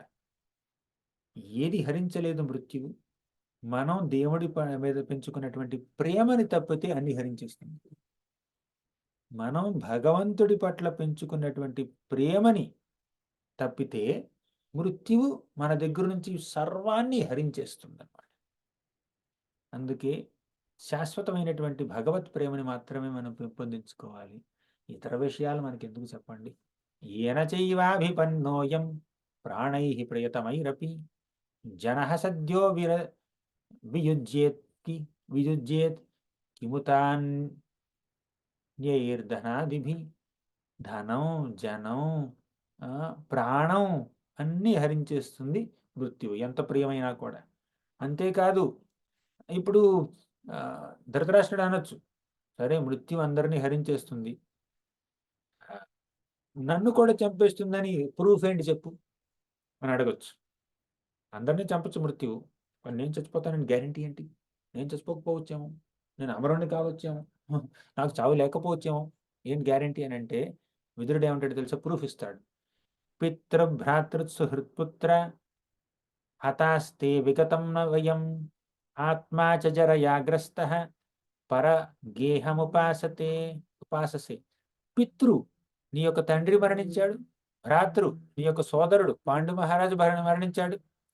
సుహృత్ అంటే నీ స్నేహితులందరూ మరణించారు. పుత్ర, నీ 100 కుమారులు కూడా చచ్చిపోయారు. అంటే ధృతరాష్ట్రుడి యొక్క ఇంతకుముందు తరం, తరువాతి తరం, తన తరంలో ఉన్న వాళ్ళందరూ చచ్చిపోయారు, తను ఒక్కడే మిగిలాడు. నువ్వు చావని గ్యారంటీ ఏంటి? పై వాళ్ళు పోయారు, కింద వాళ్ళు పోయారు, పక్క వాళ్ళు పోయారు, నువ్వు నువ్వు నువ్వెలా పోకుండా ఉంటావు అని అడుగుతున్నావు. తమ్ముడు పోయాడు, తనతో వాడు పుట్టినటువంటి పాండు మహారాజు పోయాడు, తన ముందు పుట్టినటువంటి పూర్వీకులు పోయారు, తన తర్వాత పుట్టినటువంటి 100 మంది కౌరవులు కూడా చచ్చిపోయారు. నువ్వెలా బ్రతుకుతావు చెప్పు? చుట్టుపక్కల అంతా చావున్నా కూడా నేను ఎప్పుడు బ్రతుకుతాను అని నువ్వు అనుకుంటున్నావు. అది టూ మచ్. హతాస్తే విగతం వయం, కొంతమంది చంపబడ్డారు, కొంతమంది చచ్చిపోయారు. ఆత్మాచ జరయాగ్రస్త పరగేహముపాసతే. నీకు సిగ్గు లేదా? ఎదుటివారి పరగేహం అంటే ఎదుటివారి ఇళ్లలో నువ్వు ఎలా బ్రతుకుతున్నావు? ఏదో చుట్టం చెప్పుకొచ్చి 2 రోజుల నుండి వెళ్ళడం వేరు, కానీ జీవితకాలం అంతా వారి చేతే పోషింపబడడం అనేది కొంచెం సిగ్గుచేటు. ఇప్పుడు ధృతరాష్ట్రుడు రాజ్యాన్ని కోల్పోయాడు, అంతే కదా. తన బిడ్డే రాజ్యానికి రాజవ్వాలని కొట్టుకున్నాడు. ఆ బిడ్డలందరూ చచ్చిపోయారు, తాను రోడ్డు మీదకి వచ్చేసినట్టే. కానీ యుధిష్ఠిరుడు మంచివాడు కాబట్టి, సత్ప్రవర్తన కలిగిన వాడు కాబట్టి, పెద్దలంటే గౌరవం కాబట్టి యుధిష్ఠిరుడు ధృతరాష్ట్రుడిని వెళ్ళగొట్టలేదు. తన తండ్రిని ఎలా గౌరవిస్తాడో అదే విధంగా ధృతరాష్ట్రుడిని గౌరవించి పోషిస్తున్నాడు. కానీ విదురుడు ఏమంటున్నాడు? ఇలా యుధిష్ఠిరుడి యొక్క సంరక్షణలో నువ్వు బ్రతుకుతున్నావు, అది చాలా నీచమైనటువంటి బ్రతుకు. యుధిష్ఠిరుడు ఎంతో గొప్పవాడు కాబట్టి నీ మీద దయ చూపించవచ్చు, కానీ వారిని చంపడానికి నువ్వు ఎన్ని విధాలుగా ప్రయత్నించావు. నువ్వు చంపుదామని ప్రయత్నించినటువంటి ఆ వ్యక్తులు నిన్ను బ్రతికిస్తున్నారు. సిగ్గులేదా నీకు? ఇంకా వారి సంరక్షణలోనే ఉంటూ నేను రాజుని అనుకోవడానికి నీకు సిగ్గు లేదా అని అంటున్నాడు అనమాట. అంధః పురైవ బధిరో మంద ప్రాజ్ఞశ్చ సాంప్రతాం విశీర్ణదంతో మందాగ్ని సరాగ కఫముద్వహన్. చూడండి, అంధ పురైవ, పుట్టుకతోనే నువ్వు అంధుడివి, నువ్వు చూపిలేదు. పుట్టుకతో అంధుడు. చాలామంది ఏమిటంటే ఇది చావుకు దగ్గరవుతున్నటువంటి సమయంలో, అంటే ముసలితనంలో చూపు మందగిస్తుంది, సరిగ్గా చూడలేరు. యుక్త వయసులో చూడగలుగుతారు, కానీ చనిపోయేటప్పుడు అంటే దాని ఏమంటారు, వృద్ధాప్యం వచ్చినప్పుడు సరిగ్గా కనపడదు, స్పెట్స్ పెట్టుకోవాలి. అవునా? ఇప్పుడు ఏమిటంటే కలియుగంలో చిన్నపిల్లడు కూడా స్పెట్స్ వస్తుంది అనమాట. మంద అంధాపురైవ, నువ్వు పుట్టుకతోనే అంధుడివి. బధిరో మంద ప్రాజ్ఞశ్చ, నీ బుద్ధి కూడా సన్నగిలింది, చూపు లేదు, బుద్ధి లేదు. తర్వాత విశీర్ణదంతో, పళ్ళు కూడా రాలిపోయాయి. మందాగ్ని అంటే జఠరాగ్ని ఉంటుంది చూడండి, మన తిన్నటువంటి ఆహారాన్ని అరిగించేటటువంటి అగ్ని, అది కూడా చాలా వీక్గా ఉంది నీకు. వృద్ధాప్యంలో తినది అరిగించుకునే శక్తి ఉండదు. మందాగ్ని, అందుకే తక్కువ తినాలి. సరాగ కఫముద్వహం, నువ్వు దగ్గుతున్నప్పుడు రాగాలు వస్తున్నాయి అలా అంటే అది నాకు సరిగ్గా దగ్గు రావట్లేదు. బాగా బాగా వృద్ధాప్యంలో ఉన్న వాళ్ళు దగ్గితే చాలా బాధపడుతూ దగ్గుతారు. అంటే ఆ వయసు అలాంటిది అనమాట. మనం ఆ వయసుకి వచ్చేదాకా తెలియదు మనకి. ఆ వయసు ఎంత ఎంత ఆ, కష్ట కష్టతరంగా ఉంటుందో. కానీ భక్తులకి అటువంటిది ఏం లేదు. వాళ్ళు దగ్గొచ్చినా, జలుబొచ్చినా, తుమ్మొచ్చినా, ఏదైనా కష్టపడినా కూడా ఆ కష్టం అంతా ఒక క్షణంలో కరిగిపోతుంది వాళ్ళు భగవద్ధామానికి చేరుకోగానే.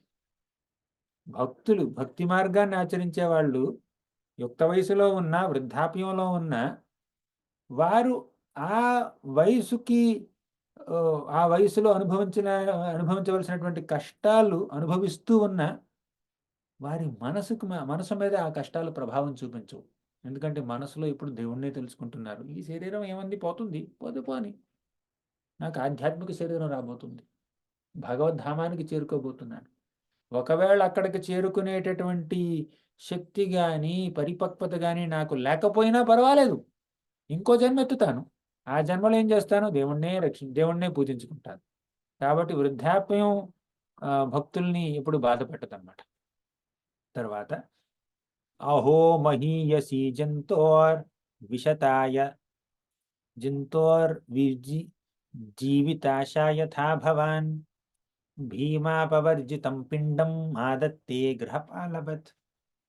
ఇప్పుడు ఏమంటున్నాడంటే, అహో మహీయసి జంతోర్, ఈ ప్రపంచంలో జన్మించినటువంటి వ్యక్తుల యొక్క మనస్తత్వం ఎలా ఉంటుంది? వాళ్ళు జీవితాశ యథాభవన్, జీవితం మీద ఎంత ఆశ ఉంటుంది, ఎంత వ్యామోహం ఉంటుంది. ధృతరాష్ట్ర భీముణ్ణి విషమిచ్చి చంపడానికి ప్రయత్నించావు నువ్వు, నీ కుమారులు యుధిష్ఠిరుడు, దుర్యోధనుడు, ధృతరాష్ట్రుడు వీళ్ళందరూ ప్లాన్ చేసి భీముడికి విషమిచ్చి చంపడానికి ప్రయత్నించారు. అలా నువ్వు చంపాలనుకున్నటువంటి ఆ భీముడే ఇప్పుడు నీకు భోజనం పెడుతున్నాడు. భీముడు పెద్ద కుక్ అనమాట. అలా భీముడు పెట్టే భోజనం తినడానికి నీకు సిగ్గు అనిపించట్లేదా అని తిట్టాడు అనమాట. తర్వాత కుక్కలాగా తింటున్నావు అన్నాడు, ఇంకా ఇంకా దారుణంగా, గృహపాలవత్. తర్వాత నీవు అగ్నిచే, విషప్రయోగంచే ఎవరినైతే చంపదలిచావో వారి పంచనే జీవిస్తున్నావు. ఇటువంటి దిగజారినటువంటి జీవితాన్ని జీవించడం నీకు అవసరం లేదు. తస్యాపి తవ దేహోయం కృపణస్య జీవిషో పరైత్యనిచ్ఛతో జీర్ణో జరయా వాససి ఇవ. ఇటువంటి ఈ జీవితాన్ని, నిర్భరమైనటువంటి జీవితాన్ని నువ్వు విడిచిపెట్టు. నీ దేహం పాత వస్త్రంలా ఖచ్చితంగా జీర్ణమైపోయి నశించబోతుంది. ఇంకా దాని మీద నువ్వు వ్యామోహం పెట్టుకోవడంలో ఎటువంటి అర్థం లేదు. గత స్వార్థమిమం దేహం విరక్తో ముక్తబంధన అవిజ్ఞాతగతిర్యాజ్యాత్ సవై ధీర ఉదాహృత. ధీరుడు అంటే ఎవరంటే ఎవరైతే తన శరీరం మీద ఎటువంటి వ్యామోహం లేకుండా ఈ ఇంటిని, కుటుంబాన్ని విడిచిపెట్టి స్వతంత్రంగా నిర్మానుష్య ప్రదేశాల్లో జీవించడానికి ప్రయత్నిస్తారు, వాళ్ళని ధీరులు అంటారు. నువ్వు ధీరుడివై ఈ రాజ్యాన్ని విడిచిపెట్టి అడవుల్లో బ్రతుకు అని అన్నాడు. అంతేకాదు, యస్వకాత్పరతో వేహ జాత నిర్వేద ఆత్మవాన్ హృది కృత్వా హరిం గేహ ప్రవ్రజేత్ స నరోత్తమ. నరోత్తముడు ఎవరు? ధీరుడంటే మనం చెప్పుకున్నాం ఇంతకుముందు 26వ శ్లోకంలో. ధీరుడు అనేవారు ఎవరు? ఎవరైతే ఒక నిర్మానుష్య ప్రదేశానికి వెళ్ళి ఈ భౌతిక బంధాలకు దూరంగా ఉంటూ వారి యొక్క శరీరాన్ని త్యజిస్తారో అటువంటి వాళ్ళు ధీరులు. నరోత్తములు ఎవరు? ఎవరైతే ఎదుటివారి ప్రేరణ తీసుకునో లేకపోతే స్వయంగా స్ఫూర్తిని పొందో, ఎవరైతే ఎప్పుడూ భగవంతుణ్ణే ధ్యానిస్తారో, హరిం హృది కృత్వా హరిం గేహ, ఆ హరినే ధ్యానిస్తారో వారిని నరోత్తములు అంటారు. ధీరుడంటే కేవలం వైరాగ్యాన్ని చూపిస్తాడు. నరోత్తముడంటే భక్తిని కూడా ప్రదర్శిస్తాడు. డిటాచ్మెంట్ ఒకటే చాలదు, డివోషన్ కూడా ఉండాలి. ధీరుడికి కేవలం డిటాచ్మెంట్ ఉంటుంది, కానీ నరోత్తముడికి డివోషన్ కూడా ఉంటుంది, భక్తి కూడా ఉంటుంది అనమాట. నరోత్తముడికి కావాలి. నువ్వు ఎలాగో నరోత్తముడు అవ్వలేవు, కనీసం ధీరుడువైనా అవ్వు. శీఘ్రం వెంటనే ఉత్తర దిక్కులోకి వెళ్ళు. అక్కడికి వెళ్ళి నీ యొక్క అష్టాంగ యోగ చేస్తావు, ఏం చేస్తావో చేసి నీ యొక్క ఆధ్యాత్మిక జీవనం మీద కాస్త శ్రద్ధ పెట్టు. ఇంకా ఈ భవబంధాల్లో ఇరుక్కోవద్దు, ఆల్రెడీ నువ్వు చాలా చేశావు అని చెప్పి విదురుడు తిట్టాడనమాట. ఫైనల్గా ఏం జరిగింది? ఏవం రాజా విదురేణ అనుజేన ప్రజ్ఞాచక్షుర్బోధిత అజమీఢ చిత్వా స్నేహ స్నేహ పాశాన్ ద్రఢిమ్నో నిశ్చక్రామ భ్రాతృ సందర్శితాధ్వ. ఇప్పటి వరకు విదురుడు చెప్పిన మాటలు ఏమీ వినలేదు ధృతరాష్ట్రుడు, కానీ ఇప్పుడు ఆఖరిగా చెప్పిన మాటలు మాత్రం శ్రద్ధగా విన్నాడు. తేడా ఏమిటో తెలుసా? ఇంతకు ముందు వరకు ధృతరాష్ట్రుడి పక్కన దుర్యోధనుడు ఉన్నాడు, అందుకే మాట వినల. దుర్యోధనుడే ధృతరాష్ట్రుడి యొక్క బలహీనత, వీక్నెస్ అన్నమాట. ధృతరాష్ట్రుడికి తన పుత్రుడి మీద ఉన్నటువంటి అపారమైనటువంటి ప్రేమే తన బలహీనత. అప్పుడప్పుడు ప్రేమ కూడా బలహీనతగా మారుతుందండి. కానీ ఇప్పుడు ఆ బలహీనత పోయింది కదా. ఇప్పుడు విదురుడు చెప్పేటటువంటి సలహాలను చక్కగా స్వీకరించి ఇక బయటికి నిష్క్రమించడానికి ఆయన సన్నద్ధుడయ్యాడనమాట. ఇప్పుడు ధృతరాష్ట్రుడు రాజ్యాన్ని విడిచిపెట్టి వెళ్ళాలని నిర్ణయించుకున్నాడు కదా. గాంధారికి కూడా అదే అనిపించింది. గాంధారికి కూడా నేను నా యొక్క భర్తని అనుసరించాలని చెప్పి ఆవిడ కూడా నిష్క్రమించింది అనమాట. తర్వాత ధర్మరాజు, ఇదంతా ధర్మరాజుకి తెలీదు. ఈ మీటింగ్ అంతా సీక్రెట్గా జరుగుతుంది మన ధృతరాష్ట్రుడికి విదురుడికి మధ్యలో. తర్వాత రోజు ఏమిటంటే, ఈ రాత్రి జరిగింది ఇదంతా. పొద్దున ఏం జరిగింది? తెల్లారేసరికి ధృతరాష్ట్రుడు లేడు, గాంధారి లేదు, విదురుడు కూడా లేడు. వీళ్ళిద్దరూ నిష్క్రమించారు రాజ్యం నుంచి. అసలు విదురుడు హస్తినాపురానికి వచ్చింది దేనికి? యుధిష్ఠిర మహారాజు సంరక్షణలో హ్యాపీగా బ్రతకడానికి కాదు. ఇప్పుడు దాకా అడవుల్లో తిరుగుతున్నాను, నాకు కొంచెం అకామిడేషన్ ఇస్తే బాగుంటుంది, ఒక మంచి ఇల్లు ప్యాలెస్ ఉండాలి. ఇప్పుడు యుధిష్ఠిరుడు రాజు కాబట్టి నేను రాజ్యానికి వెళ్తే, హస్తినాపురానికి వెళ్తే నాకు మంచి ప్యాలెస్ ఇస్తాడు, అక్కడ నేను హాయిగా బ్రతకొచ్చు అనుకుని రాలేదు విదురుడు. కేవలం ధృతరాష్ట్రుడికి బుద్ధి చెప్పడానికి మాత్రమే వచ్చాడు. ఆ పని అయిపోయిన మరుక్షణం బయలుదేరాడు. ముగ్గురు వెళ్ళిపోయారు. మన యుధిష్ఠిర మహారాజు తర్వాత రోజు వచ్చి పెద్దవాళ్ళకి నమస్కరించాలి కదా అని చెప్పి వాళ్ళ వాళ్ళ అంతఃపురానికి వెళ్తే అక్కడ ఏదో ఎవరు కనిపించలేదు, ముగ్గురు కనిపించలేదు, పెద్దవాళ్ళు ముగ్గురు కనిపించలేదు. అప్పుడు సంజయుడిని అడిగాడు మన యుధిష్ఠిర మహారాజు. తత్ర సంజయమాసీనం పప్రచ్ఛోద్విగ్నమానసః. ఉద్విగ్నమానసః అంటే మనసులో ఎంతో ఉద్విగ్నానికి లోనయ్యి మన యుధిష్ఠిర మహారాజు సంజయుడిని అడిగాడు, ఎక్కడున్నారో తెలుసా? సంజయుడు ఏమిటంటే ఈ ధృతరాష్ట్రుడికి చాలా క్లోజ్ అనమాట. భగవద్గీత మొత్తం సంజయుడే చెప్పాడు ధృతరాష్ట్రుడికి, అంత క్లోజ్ ఫ్రెండ్, మంత్రి. ఆయన అడిగితే నాకు కూడా తెలియదు అన్నాడు. సంజయుడు కూడా నాకు ధృతరాష్ట్రుడు ఎక్కడున్నాడో తెలియదు, గాంధారి ఎక్కడుందో తెలియదు, వాళ్ళు నన్ను మోసం చేసి నన్ను విడిచిపెట్టి వెళ్ళిపోయారు అని చెప్పి బాధపడడం మొదలుపెట్టాడు సంజయుడు కూడా. అంటే వీళ్ళందరూ బాధపడుతున్నారు. అప్పుడు మన యుధిష్ఠిరుడికి ఏమనిపించిందంటే, ఆహా, నా వల్లే వీళ్ళు వెళ్ళిపోయారు. మా తండ్రి మరణించినప్పటి నుంచి ఈ పెదనాన్న అయినటువంటి ధృతరాష్ట్రుడు మమ్మల్ని చక్కగా కాపాడాడు. అది నిజం కాదు బై ద వే. యుధిష్ఠిరుడు ఏమనుకుంటున్నాడంటే, మా పెదనాన్న గారు ఈ ఎవరు ధృతరాష్ట్రుడు మమ్మల్ని చక్కగా రక్షించాడు మా తండ్రి గారు చనిపోయిన తర్వాత అని ఇమాజిన్ చేసుకుని, నేను వాళ్ళ కొడుకులు చనిపోయిన తర్వాత నేను వాళ్ళని రక్షించలేకపోయాను, వాళ్ళని సేవించలేకపోయాను, మా తప్పు వల్లే వీళ్ళు ఇలా అయ్యారు, వీళ్ళు వెళ్ళిపోయారు, నేను అపరాధం చేశాను అని చెప్పి ఆడవడం మొదలుపెట్టాడు, బాధపడడం మొదలుపెట్టాడు. ఇలా అప్పుడు సంజయుడు ధృతరాష్ట్రుణ్ణి యుధిష్ఠిరుణ్ణి కాస్త ఓదార్చడానికి ప్రయత్నించాడు, కానీ ఓదార్చలేకపోయాడు. ఈ విధంగా యుధిష్ఠిరుడు బాధపడుతున్న సమయంలో ఏం జరిగిందంటే ఈయనొచ్చాడు, నారద మహర్షి వచ్చాడు. వచ్చి ఏమన్నాడంటే, విదురు కాదు,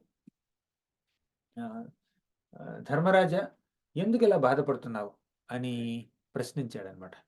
అప్పుడు యుధిష్ఠిరుడు నారదుడితో ఏమన్నాడంటే, నాహం వేదగతిం పిత్రోర్ భగవాన్ క్వ గతావితః అంబావా హతపుత్రార్త క్వగతా చ తపస్విని. నాహం వేదగతిం పిత్రో, మా పితృలు అంటే తల్లిదండ్రులతో సమానులు, గాంధారి, ధృతరాష్ట్రులు, అంతేకాదు విదురుడు కూడా. వీళ్ళు ముగ్గురు ఎక్కడికి వెళ్ళారో నాకు తెలియట్లేదు. నేను వారి యొక్క కుమారుల్ని చంపి వారి చావుకి కారణమయ్యి ఎంతో అపరాధం చేశాను. వాళ్ళు ఎక్కడికి వెళ్ళారో తెలుసుకోలేకపోతున్నాను నేను. ఆ మహాతపస్విని అయినటువంటి, మహాపతివ్రత అయినటువంటి ఈ గాంధారి ఎక్కడికి వెళ్ళిందో నాకు తెలియట్లేదు. వాళ్ళకి నేను చేసినటువంటి అపరాధాన్ని మనసులో పెట్టుకుని వాళ్ళు నిష్క్రమించారు రాజ్యం నుంచి. అదే నాకు బాధ కలిగిస్తుంది అని నారద మహర్షితో చెప్పాడు, మొరపెట్టుకున్నాడు. అప్పుడు నారద మహర్షి ఏమన్నాడంటే, ఒక్క నిమిషం, ఇక్కడ నుంచి నారద మహర్షి, మా కంచన శుచో రాజన్ యదీశ్వరవశం జగత్. ఇది చాలా శ్రద్ధగా వినాలండి. ఇప్పటి వరకు గత 10 శ్లోకాల్లో కేవలం స్టోరీ లైన్ ఉంది కాబట్టి తొందరగా చెప్పాను. కానీ ఇప్పుడు నారదుడు యుధిష్ఠిరుడికి చెప్పే మాటలు చాలా లోతైనటువంటి మాటలు. ఎక్కడైతే సింపుల్ స్టోరీ వస్తూ నేను ఫాస్ట్గా చెప్తాను, ఎక్కడైతే మంచి ఫిలాసఫీ, చాలా లోతైనటువంటి విషయాలు, పాఠాలు వస్తాయి, అక్కడ కొంచెం మెల్లిగా వెళ్తాను. ఇప్పుడు నారద మహర్షి ఏమన్నాడంటే, మా కంచన శుచో రాజన్ యదీశ్వరవశం జగత్ లోకః సపాలాయస్యేమే వహంతి బలిమీషితుః ససంయునక్తి భూతాని స ఏవ వియునక్తి చ. మా కంచన శుచో రాజన్, ఓ రాజా యుధిష్ఠిర మహారాజా, బాధపడద్దు. నువ్వు అర్థం చేసుకోవలసిన విషయం ఏమిటో తెలుసా? యదీశ్వర వశం జగత్, ఈ జగత్తంతా ఈశ్వర వశం. అంటే ఈశ్వరుడి యొక్క, భగవంతుడి యొక్క నియంత్రణలో ఉంది ఈ జగత్తంతా. లోకః సపాలాయస్యేమి, అన్ని లోకాలు, ఆ లోకాల్ని పాలించేటటువంటి దేవతలు, వాళ్ళందరూ ఆయన వశంలోనే ఉన్నారు. సంయునక్తి భూతాన్ని, ఆయనే ఈ భూతరాశులు, ఈ జీవరాశులు అందరినీ దగ్గరికి తీసుకొస్తాడు. సంయునక్తి. స ఏవ వ్యునక్తి చ, ఆయనే వారిని దూరం కూడా చేస్తాడు. అప్పుడప్పుడు ఆయన కొన్ని జీవరాశుల్ని దగ్గరగా తీసుకొస్తాడు. అంటే కొంతమంది వ్యక్తులు తల్లిదండ్రులు గాను, భార్య బిడ్డలు గాను, అన్నదమ్ములు గాను, అక్క చెల్లెలు గాను, స్నేహితులు గాను మనకు దగ్గర అవుతారు. కానీ ఆ కర్మ తీరిపోగానే, వారితో మనం ఉండవలసినటువంటి ఆ సమయం గడిచిపోగానే వాళ్ళకి దూరం అవుతాం. చిన్నప్పుడు ఎల్కేజీలోనో, యూకేజీలోనో, ఫస్ట్ క్లాస్లోనో, సెకండ్ క్లాస్లోనో మనకు చాలామంది ఫ్రెండ్స్ ఉన్నారు. వాళ్ళందరితో మనం టచ్లో ఉన్నామా? ఇప్పుడు కనీసం వాళ్ళ పేర్లైనా గుర్తున్నాయా? ఒకే స్కూల్లో కలిసి చదువుకోవచ్చు, 5 ఏళ్ళలో 10 ఏళ్ళలో కలిసి చదువుకోవచ్చు ఒకే స్కూల్లో. ఆ స్కూల్లో 400-500 మంది ఉండొచ్చు, అందులో మీ క్లాసులో ఒక 60-70 మంది ఉండొచ్చు. వాళ్ళందరూ గుర్తున్నారా? నాకైతే గుర్తులేరు. మహా అయితే ఎంత గొప్ప మహా స్నేహితులైనా కూడా ఒక 30 ఏళ్ళు, 40 ఏళ్ళు, 50 ఏళ్ళు కలిసి ఉండొచ్చు. జీవితాంతం కలిసి ఉండొచ్చు, 60-70 ఏళ్ళు, 80 ఏళ్ళు కలిసి ఉండొచ్చు. తర్వాతైనా విడిచిపోవాల్సిందే కదా. ఎవ్వరూ శాశ్వతంగా కలిసి ఉండలేరు ఈ భౌతిక జగత్తు వల్ల, భౌతిక దేహం ద్వారా. స ఏవ సంయునక్తి స ఏవ వియునక్తి చ, ఆయనే మనుషుల్ని దగ్గరకు తీసుకొస్తాడు, దూరం కూడా చేస్తాడు. అది అర్థం చేసుకోండి. అందరూ ఈశ్వరధీనులే.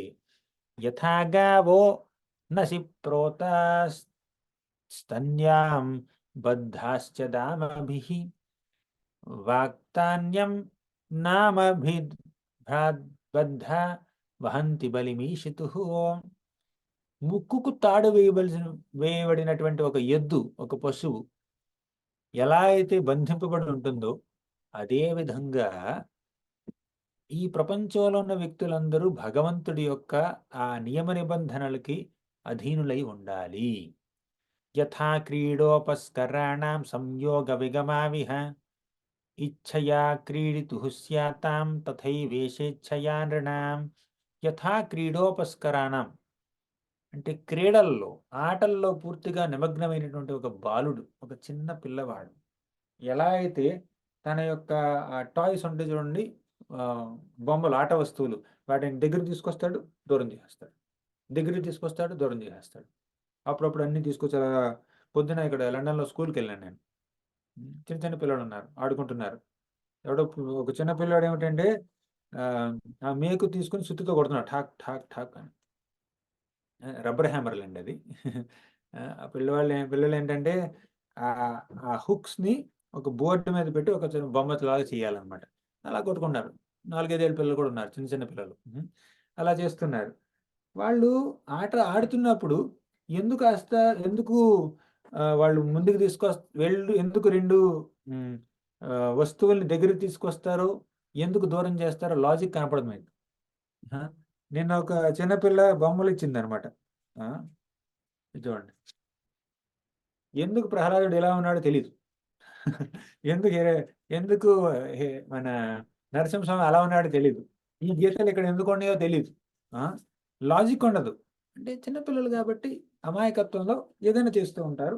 వాళ్ళకి కాస్తో కుస్తో ఉన్నటువంటి ఆ భక్తిని భగవంతుడు స్వీకరిస్తాడు. కాకపోతే చిన్న పిల్లవాడు ఎందుకు ఏం పని చేస్తున్నాడో అర్థం చేసుకోవడం కష్టం. అదేవిధంగా భగవంతుడు ఎందుకు ఈ పరిస్థితుల్ని మన జీవితంలో కలిగిస్తున్నాడో అర్థం చేసుకోవడం కష్టం.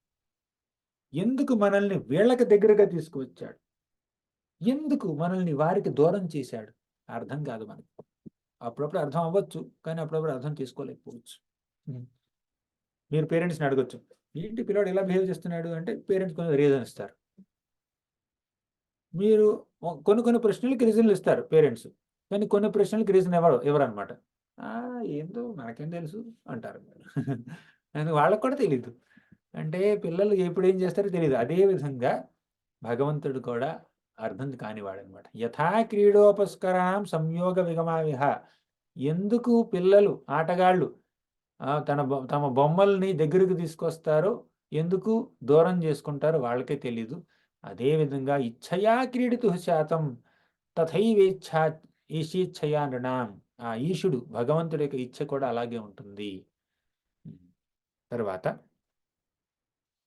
యన్మన్యసే ధ్రువం లోకం అధ్రువం వా నచో భయం సర్వథా నహి శోచ్యాస్తే స్నేహదన్యత్ర మోహజాత్. విరహభావానికి లోనవుతుంటాం అప్పుడప్పుడు మనం. భక్తులు దూరమైతే వారి పట్ల విరహంతో బాధపడడం సబబే.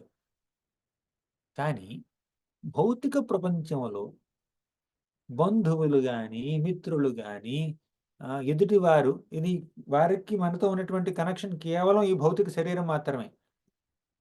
ఇప్పుడు శారీరక సంబంధం ఉందనుకోండి, దాన్ని ఏమంటారు, బాడీలీ రిలేషన్షిప్ ఉందనుకోండి, దానివల్ల మనకి ఏమైనా బాధ కలిగిందనుకోండి, అది భౌతికమే. ఆ బాధ నిజం కాదు.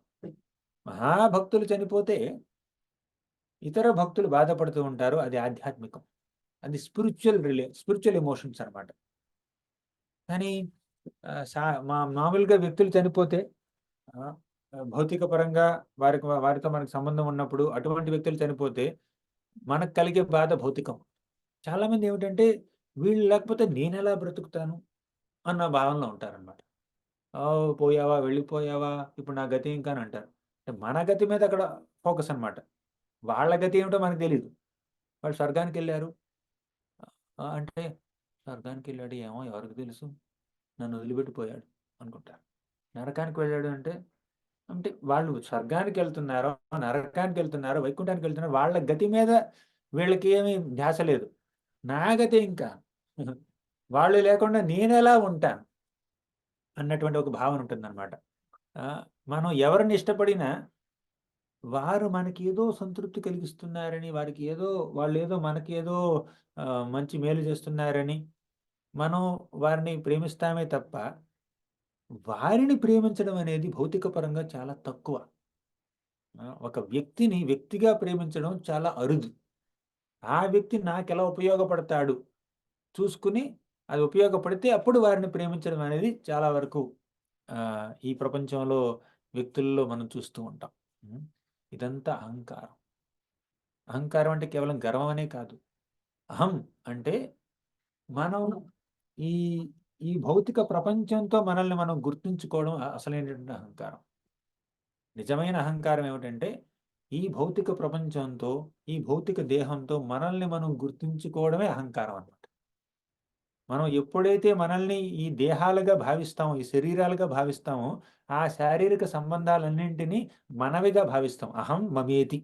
అహం నేను ఈ శరీరాన్ని, మమేతి ఈ శరీరానికి సంబంధించిన వ్యక్తులు, వస్తువులు నావి. అవి దూరం అయితే నాకు నా యొక్క శరీరానికి ఉన్నటువంటి ఆ ఆనందం దూరం అవుతుంది. ఆనందం దూరం అయితే నేను బాధపడతాను. అది నిజమైనటువంటి బాధ. అదే మన నారదుడు ఇక్కడ అంటున్నాడు, యన్మన్యసే ధ్రువం లోకం అధ్రువం న వాన చోభయం సర్వతా నహి సోచ్యాస్తే స్నేహధన్యత్ర మోహజాత్. విరహ భావనకి లోనవ్వడం, భ్రాంతికి లోనవ్వడం అదంతా కేవలం భౌతికమైనటువంటి ఈ అజ్ఞానం మాత్రమే. తస్ తస్మాజ్జహ్యాంగ వైక్లవ్యం అజ్ఞానకృతమాత్మనః కథం త్వనాథః కృపణ వర్తేరంస్తే చ మాం వినా. ఆత్మజ్ఞాన రాహిత్యం వల్ల అంటే మనం ఈ శరీరాలను అనుకోకుండా మనం ఆత్మలము అని మనం అనుకుంటే, మనల్ని మనం ఆత్మలుగా గుర్తిస్తే అప్పుడు ఈ మెటీరియల్ ఎమోషన్స్ అన్నీ పోతాయి. ఇప్పటి వరకు బాడీలీ కాన్సెప్షన్లో ఉంటే నేను ఈ శరీరాన్ని అనుకుంటే అప్పుడు మనలో మెటీరియల్ ఎమోషన్స్ వస్తాయి, భౌతికపరమైనటువంటి భావోద్వేగాలు వస్తాయి. కానీ మనల్ని మనం ఆత్మగా గుర్తిస్తే, భగవంతుడి యొక్క సేవకులుగా గుర్తించుకుంటే అప్పుడు మనలో ఉండేవి స్పిరిచువల్ ఎమోషన్స్. ఆ స్పిరిచువల్ ఎమోషన్స్తో మనం ఎదుటి వారిని ప్రేమిస్తే అవి స్పిరిచువల్ రిలేషన్షిప్స్ అవుతాయి అన్నమాట. తర్వాత ఒక మంచి శ్లోకం చెప్తాడు మన నారదుముని. కాలకర్మ గుణాధీనో దేహోయం పంచభౌతికః కథం అన్యాస్తు గోపాయే సర్పగ్రస్తో యథాపరం. చెప్పండి కృషిగా. కాలకర్మగ్రాదిలో దేహోయం పంచభౌతికః కథమన్యాస్తు గోపాయే సర్పగ్రస్తో యథాపరం. కాల అంటే సమయం, కర్మ అంటే మీకు తెలిసిందే, గుణ అంటే సత్వరజస్తమో గుణాలు, అధీనో. కాల కర్మ గుణాల అధీనంలో ఉన్న అందరూ దేహోయం, ఎవరైతే ఈ ప్రపంచంలో ఒక భౌతిక దేహంతో బ్రతుకుతున్నారో వాళ్ళందరూ కాల కర్మ గుణాలకు అధీనులే. పంచభౌతిక, అంతేకాదు ఈ దేహం దేంతో చేయబడింది? పంచమహాభూతాలు, భూమి, జలము, నీరు, అగ్ని, వాయువుతో చేయబడింది. అలా భౌతిక దేహాల్లో ఉంటూ కాలకర్మ గుణాలకు అధీనులవుతున్నటువంటి వ్యక్తులు కథం అన్యాస్తు గోపాయేత్, ఇతరుల్ని ఎలా సంరక్షించగలరు? సర్పగ్రస్తో యథాపరం. సర్పగ్రస్త అంటే ఒక పెద్ద కొండ చిలువ వచ్చి మనల్ని మింగేస్తుంది అనుకోండి. ఆ కొండ చిలువ నోట్లోకి మనం వెళ్ళిపోతున్నాం. అలా వెళ్ళిపోతున్నప్పుడు మన కాళ్ళు పట్టుకుని మింగేస్తుంది అది. అప్పుడు మనం ఎవరినైనా ప్రొటెక్ట్ చేయాలని చెప్పి మన చెయ్యి ఇలా అందించామనుకోండి, రారా నేను కాపాడుతాను అంటే ఏం జరుగుద్ది? వాళ్ళని కూడా మనం కొండ చిలువ శరీరంలోకి తీసుకెళ్ళిపోతున్నాం. మనల్ని మనమే రక్షించుకోలేం, ఎదుటి వారిని ఏం రక్షిస్తాం చెప్పండి భౌతికంగా? కాల కర్మ గుణ దేహాలు పంచభూతాలకి అధీనంలో ఉన్నటువంటి ఒక వ్యక్తి ఇంకో వ్యక్తిని ఎలా రక్షిస్తాడు?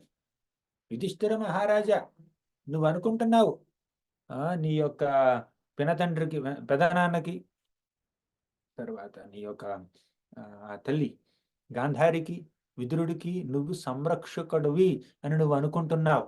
నేను లేకపోతే వాళ్ళు ఎలా బ్రతుకుతారు అని నువ్వు అనుకుంటున్నావు. అర్థం చేసుకో, నువ్వు లేకపోయినా వాళ్ళు బ్రతకగలరు. ఈ భౌతిక ప్రపంచంలో ఎవరు బ్రతికి బట్టగట్టినా అది కేవలం భగవంతుడి అనుగ్రహం వల్లే కలుగుతుంది తప్పితే నీ యొక్క గొప్పతనం కాదది. అర్థం చేసుకోముందది నువ్వు. నువ్వు వారిని సంరక్షించగలవని నువ్వు అనుకుంటున్నావు. ఎవరు ఎవరిని సంరక్షించట్లేదు ఈ ప్రపంచంలో. అందరినీ భగవంతుడే సంరక్షిస్తున్నాడు. ఒక చిన్న బొమ్మ చూశాను, నేను కార్టూన్ చూశాను ఒకప్పుడు. ఆ కార్టూన్లో 4 పిక్చర్లు ఉన్నాయి. ఫస్ట్ పిక్చర్లో ఏమిటంటే ఒక వ్యక్తి మునిగిపోతున్నాడు నీళ్ళల్లో.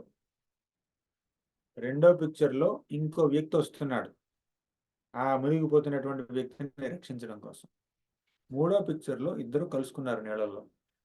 ఓకేనా, నవ్వుతున్నారనమాట, అంటే ఆనందంగా ఉన్నారు, రక్షించేద్దాం అన్నట్టు. నాలుగో పిక్చర్లు ఏంటో తెలుసా? అది కొంచెం జూమ్ అవుట్ అవుద్ది. ఆ వాళ్ళు ఉన్నటువంటి నీళ్ళన్నీ ఒక పెద్ద పాత్రలో ఉన్నాయి. ఆ పాత్ర కింద నిప్పు ఉంది, బాయిల్ అవుతున్నారనమాట వాళ్ళు. అర్థమైందా ఇది? అంటే ఈ వ్యక్తి రక్షించాలి, రక్షించగలను, రక్షించాను అనుకున్నటువంటి వ్యక్తి కూడా కష్టాల్లో ఉన్నాడు. రక్షింపబడ్డ వ్యక్తి కూడా ఇంకా కష్టాల్లోనే ఉన్నాడు. ఇద్దరు కష్టాల నుంచి గట్టెక్కల నిజంగా చెప్పాలి అంటే. అంటే మన సాయశక్తిలా మనం ఎదుటివారిని రక్షించడానికి, సహాయం చేయడానికి మనం ప్రయత్నించాలి, అందులో డౌట్ లేదు.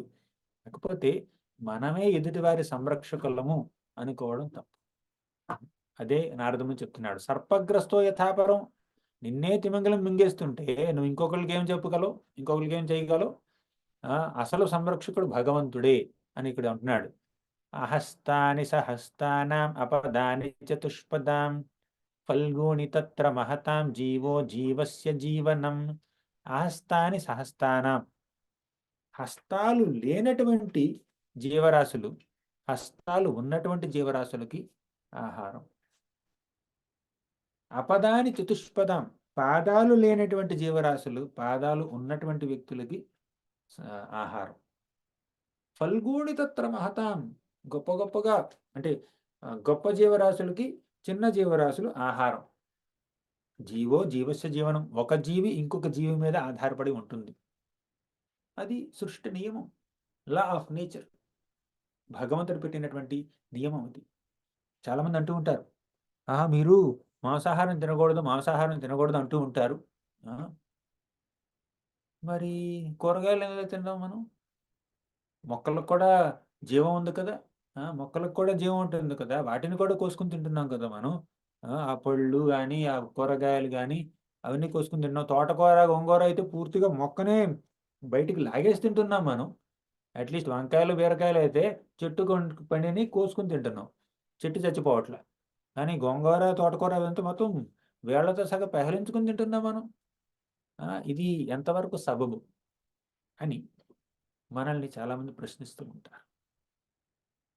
వారికి సమాధానం ఏమిటంటే, మేకలు, కోళ్ళు, పశువులు, పక్షులు, తర్వాత చేపలు, వాటిలో రక్తం ఉంటుంది, వాటిలో జీవం ఉంటుంది. వారి యొక్క చైతన్యం చాలా డెవలప్ అయి ఉంటుంది అనమాట. వారు మానవులకి ఆల్మోస్ట్ క్లోజ్గా ఉన్నారు, బుద్ధిలో కాదు కానీ శరీరం యొక్క ఆ చైతన్యంలో. ఒక మొక్క దగ్గరికి వెళ్ళి మీరు ఒక ఆకు తుంచినా, ఒక కొమ్మ తుంచినా మొక్క గిలగిల్లాడుకుని చచ్చిపోదు. కానీ ఒక మేక దగ్గరకో, ఒక జంతువు దగ్గరికి వెళ్ళి ఒక కాలు తుంచినా, ఒక వేలు తుంచినా కూడా రక్తం కారి చనిపోతుంది. చనిపోకపోవచ్చు, అట్లీస్ట్ చాలా బాధపడుతుంది, చాలా బాధ ఉంటుంది. లోపల పేగులు ఉన్నాయి, చాలా నర్వస్ సిస్టమ్ ఉంది, అంతా అన్నీ ఉన్నాయి. అందుకే మొక్కలకి కలిగిన జంతువులకి, పక్షులకి కలిగినంత శారీరక బాధ మొక్కలకి కలగదు. అంతేకాదు, మీరు ఒక మొక్క దగ్గరికి వెళ్ళి ఒక ఒక కొమ్మ వంచితే, ఒక కొమ్మ విరిచినా, ఒక ఆకు విరిచినా మళ్ళీ ఆకులు మొలుస్తాయి. కొన్నిసార్లు విరవాల్సి వస్తుంది. తినడానికి కాదు, గార్డెనింగ్ చేసేవాళ్ళు కూడా కొన్నిసార్లు ఆ మొక్కల్ని, ఆకుల్ని, కొమ్మల్ని విరవాలి, అప్పుడే కొంచెం బాగా పెరుగుతుంది కూడా. పైగా మనం ఒక వంకాయో, బీరకాయో లేకపోతే ములక్కాయలో చెట్టు నుంచి కోస్తే చెట్టుకేం అవ్వట్లే. ఆ చెట్టు మనకి ఆ చెట్టు యొక్క అస్తిత్వం, ఆ ఎగ్జిస్టెన్సే మానవ మాత్రులకి కావలసినటువంటి వనరుల్ని చేకూర్చడం కోసం. పళ్ళు, పువ్వులు, కాయలు, నీడ అవన్నీ ఇవ్వాలి మొక్కలు. అదే సృష్టి నియమం. మనం చెట్లుగా జీవించినప్పుడు కూడా మనం చెట్టు జన్మించామనుకోండి, మనం ఆ పనే చేయాలన్నమాట. అక్కడితో ఆగలేదు సంభాషణ. అక్కడితో వెజిటేరియనిజం పూర్తిగా జస్టిఫై అవ్వలేదు. మనం వెజిటబుల్స్ కూడా, కూరగాయలు, శాకాహార పదార్థాలు కూడా అలా తినేయకూడదు. తిన్నా పాపం వస్తుంది మనకి. వాటన్నింటినీ, ఆ వెజిటేరియన్ ఐటెమ్స్‌ని మనం ముందుగా భగవంతుడికి అర్పించి, నివేదన చేసి, ఆయన ప్రసాదాన్ని మాత్రం స్వీకరించాలి. అప్పుడు మనకి ఎటువంటి కర్మ ఉండదు, ఎటువంటి పాపం ఉండదు. అది ముందుగా భగవదర్పితం చేసి అప్పుడు తినాలి. నాన్ వెజిటేరియన్ పూర్తిగా రూల్డ్ ఔట్. వెజిటేరియనిజం అయినా కూడా అంత గొప్ప విషయం కాదది. వెజిటేరియన్ కాదు అవ్వాల్సింది, కృష్ణటేరియన్ అవ్వాలి. అంటే భగవంతుడికి ఆ వెజిటేరియన్ ఫుడ్‌ని నివేదన చేసి, అది ప్రసాదంగా స్వీకరించాలి. స్వామి, నీ సేవ చేయడం కోసం ఈ శరీరానికి కాస్త శక్తి కావాలి. ఆ శక్తి ఆహారం తింటే వస్తుంది. ఆ ఆహారం నీ సృష్టిలో పళ్ళ రూపంలో, పాల రూపంలో, ధాన్యాల రూపంలో నువ్వే మాకు అందరికి అందించావు. ఆ ధాన్యాన్ని మేము స్వీకరించి తిని మేము బ్రతుకుతాం. ముందుగా నీకు అర్పించి తింటాం. మీ సేవ చేయడానికి కావాల్సినటువంటి ఆ శక్తిని సంపాదిస్తాం అని భగవంతుడే ఆ నియమాన్ని మనకి ఇచ్చాడనమాట. ఈ విధంగా నారద మహర్షి ఏమన్నాడంటే యుధిష్ఠిర మహారాజుతో, నువ్వు అనుకుంటున్నావు నువ్వు వాళ్ళని ఏదో పెద్ద కాపాడేస్తావని చెప్పి. నువ్వు కాపాడలేవు, భగవంతుడే కాపాడుతున్నాడు. జీవో జీవస్య జీవనం. ఒక ప్రాణి ఇంకొక ప్రాణి మీద ఆధారపడడం అనేది సృష్టి నియమం. అలా ఆధారపడుతూ ధృతరాష్ట్రుడైనా, గాంధారి అయినా, విదురుడైనా ఎవరైనా కూడా వారి బ్రతుకు వారు బ్రతుకుతారు. నీకు శక్తి ఉన్నంత కాలం శాయశక్తులు అదే ఇతరులకి నువ్వు సహాయపడవచ్చు, అందులో తప్పలేదు. కానీ వాళ్ళకేదో సహాయం చేస్తున్నాను కదా అని చెప్పి నువ్వే వారి సంరక్షకుడివి అని నువ్వు అనుకుంటే అది కేవలం అవివేకం మాత్రమే. భోక్తారం యజ్ఞ తపసాం సర్వలోక మహేశ్వరం సుహృదం సర్వభూతానాం జ్ఞాత్వా మాం శాంతిమృచ్చతి. సుహృదం సర్వభూతానం ఎవరు? కృష్ణుడు, మనం కాదు. అందరి శ్రేయోభిలాషి ఆయన, అందరినీ రక్షించేవాడు ఆయన, మనం కాదు. కృష్ణో రక్షతునో జగత్రయ గురో కృష్ణం నమధ్వం సదా. మనం కాదు సంరక్షకులం. అప్పుడప్పుడు ఏమిటంటే ఎదుటి వారికి రక్షణ అవసరం లేకపోయినా మనం సంరక్షించాలి అన్నటువంటి ఒక భావన మనలో కలుగుతుంది. అది ఇంకా దారుణం. అంటే వారికి హెల్ప్ చేయడం మన అవసరం, వారి అవసరం కాదు. వారికి హెల్ప్ చేశాము అని నలుగురికి చెప్పుకోవడం మన అవసరం, వారికి అవసరం లేదు అక్కడ హెల్ప్. అలా కూడా కొంతమంది అనుకుంటూ ఉంటారు. ఇలా కాకుండా భగవంతుడే అందరినీ సంరక్షిస్తున్నాడు. ఒకవేళ నేను ఎవరికైనా సహాయం చేసినా కేవలం భగవంతుడి దయ వల్లే చేస్తున్నాను. ఆయన ఒక ప్రతినిధిగా, ఆయన ఒక సేవకుడిగా, ఆయన ఇతర బిడ్డలకి నేను సేవ చేస్తున్నాను అని అనుకుంటారు భక్తులు. తర్వాత నువ్వు లోపల బయట అంతరో అనంతరో భాతి అంతరోనంతరో భాతి పశ్యతం మాయయోరుధా. నువ్వు లోపల బయట పూర్తిగా భగవంతుడి మీద ఆధారపడి ఆయనే అందరిని సంరక్షిస్తున్నాడని పూర్తిగా అర్థం చేసుకుని నువ్వు ప్రవర్తించు. వాళ్ళు వెళ్ళిపోయినందుకు నువ్వేమీ బాధపడాల్సిన అవసరం లేదు అని అన్నాడు. నీ యొక్క అపరాధం వల్ల వాళ్ళేం వెళ్ళిపోలేదు, వాళ్ళకి వెళ్ళాలని రాసిపెట్టి ఉంది, వాళ్ళు వెళ్ళారు. వాళ్ళు ఫ్యూచర్లో ఏం చేస్తారో నేను చెప్తాను త్వరలో. ప్రస్తుతం నువ్వేం చేయాలో చెప్తాను విను అన్నాడు. ఏం చేయాలి? ఇక్కడ నుంచి స్టోరీ, సింపుల్ స్టోరీ. ఫిలాసఫీ ఏం పెద్దగా లేదు. శ్రీకృష్ణ భగవానుడు సర్వమును కబలించు కాలరూపంలో అవతరించాడు. అంటే భగవంతుడు కాలరూపో అవతీర్ణో అస్యామ భవాయ సురద్విషాం. సురద్విషాం అంటే సురుల్ని ద్వేషించేటటువంటి దానవ ప్రవృత్తి కలిగినటువంటి, రాక్షస ప్రవృత్తి కలిగినటువంటి వ్యక్తులు. అటువంటి వారిని సంహరించడానికి కృష్ణుడు ఉదయించాడు. దుర్యోధనుడు, దుశ్శాసనుడు, కర్ణ, శకుని, జరాసంధుడు, శిశుపాలుడు, దంతవక్రుడు, ఇటువంటి గొప్పవాళ్ళు చాలామంది ఉన్నారు. గొప్ప దానవ ప్రవృత్తి కలిగిన వాళ్ళు. వాళ్ళందరినీ సంహరించడానికి భగవంతుడు అవతరించాడు. ఆ అవతార పరమార్థం నెరవేరింది. ఇప్పటికి దుష్ట శిక్షణ అయిపోయింది. కురుక్షేత్ర సంగ్రామంతో కృష్ణుడి యొక్క అవతార పరమార్థం నెరవేరినట్టే. ఇంకా ఆయనకి ఈ భూమి మీద చేయవలసినటువంటి పనులు పెద్దగా ఏమి లేవు. కాబట్టి త్వరలో ఆయన లేదు, ఆయన ఈ ధరిత్రి మీద నిలిచి ఉన్నంత వరకు మాత్రం మీరు వెయిట్ చేయాలి. అంటే ఆయన అవతార పరమార్థాన్ని నెరవేర్చుకుని నిష్క్రమించే వరకు, అవతారాన్ని చాలించే వరకు మీరు ఉండొచ్చు. తర్వాత మీరు ఉండాల్సిన అవసరం లేదు. ఎందుకంటే భగవంతుడు దిగి వచ్చినప్పుడు భక్తులు కూడా దిగి వస్తారు. అప్పుడు భగవంతుడి యొక్క ఆ మిషన్, ఆ పర్పస్ పూర్తయిపోగానే ఆయన వెళ్ళిపోతాడు, భక్తులు కూడా వెళ్ళిపోవాలి. కాబట్టి పాండవులారా మీరు మహాభక్తులు. మీరు వచ్చిన దేనికి ఆయనకి సహకరించడం కోసం వచ్చారు. ధర్మ సంస్థాపనలో సహకరించడం కోసం వచ్చారు మీరు. ఆయన ఉన్నంతకాలం ఉండండి, తర్వాత వెళ్ళిపోండి. అంటే ఈ నారదుడు కూడా చెప్పలేదు. అప్పటికే కృష్ణుడు నిష్క్రమించాడు, అవతారాన్ని చాలించాడు అన్న విషయాన్ని చెప్పలేదు. జస్ట్ అలా హింట్ ఇచ్చి వదిలిపెట్టేశాడు అనమాట. అంటే ఆయన కృష్ణుడు అవతారాన్ని చాలించాడు, భూమి మీద నుంచి వెళ్ళిపోయాడు అని తెలుసుకున్నంత మాత్రాన పాండవులు ఏం చెయ్యాలి ఆ విషయాన్ని అక్కడ ఆయన హింట్ ఇచ్చి వదిలిపెట్టాడు అనమాట. ఇంతకీ ధృతరాష్ట్రుడికి ఏమవుతుంది?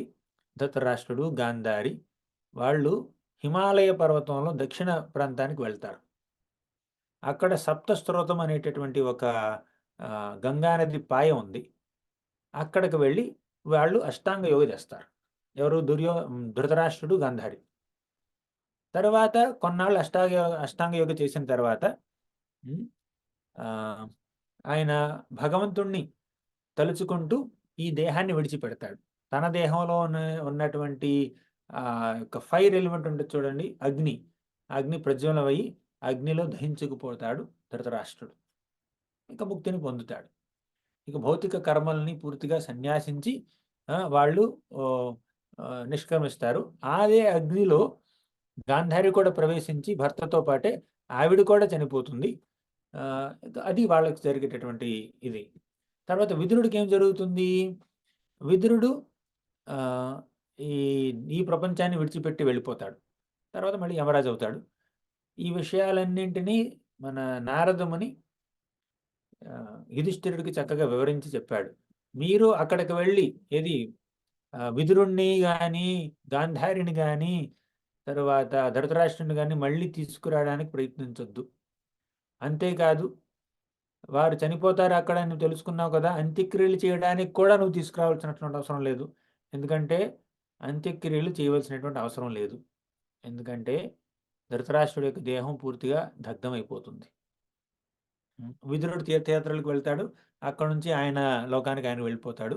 ఆయన కూడా తీసుకురావాల్సిన అవసరం లేదు. నువ్వు చేయవలసిన పని ఏమిటో నువ్వు చూడు.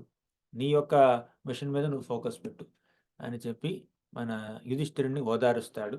ఆయనకి కాస్త సరైనటువంటి గుడ్ కౌన్సిలింగ్ ఇస్తాడు నారద మహర్షి. ఆయన వెళ్ళిపోతాడు. ఈ విధంగా ఈ చాప్టర్ మనం పూర్తి చేసుకున్నాం. నెక్స్ట్ చాప్టర్లో ఇంకా రసవత్తమైనటువంటి ఘట్టం ఉంటుంది. అది మనం వచ్చే శుక్రవారం చూద్దాం. హరే కృష్ణ. గ్రంథరాజ్ శ్రీమద్ భాగవతం కి జయ. శ్రీల ప్రభుపాద్ కి జయ.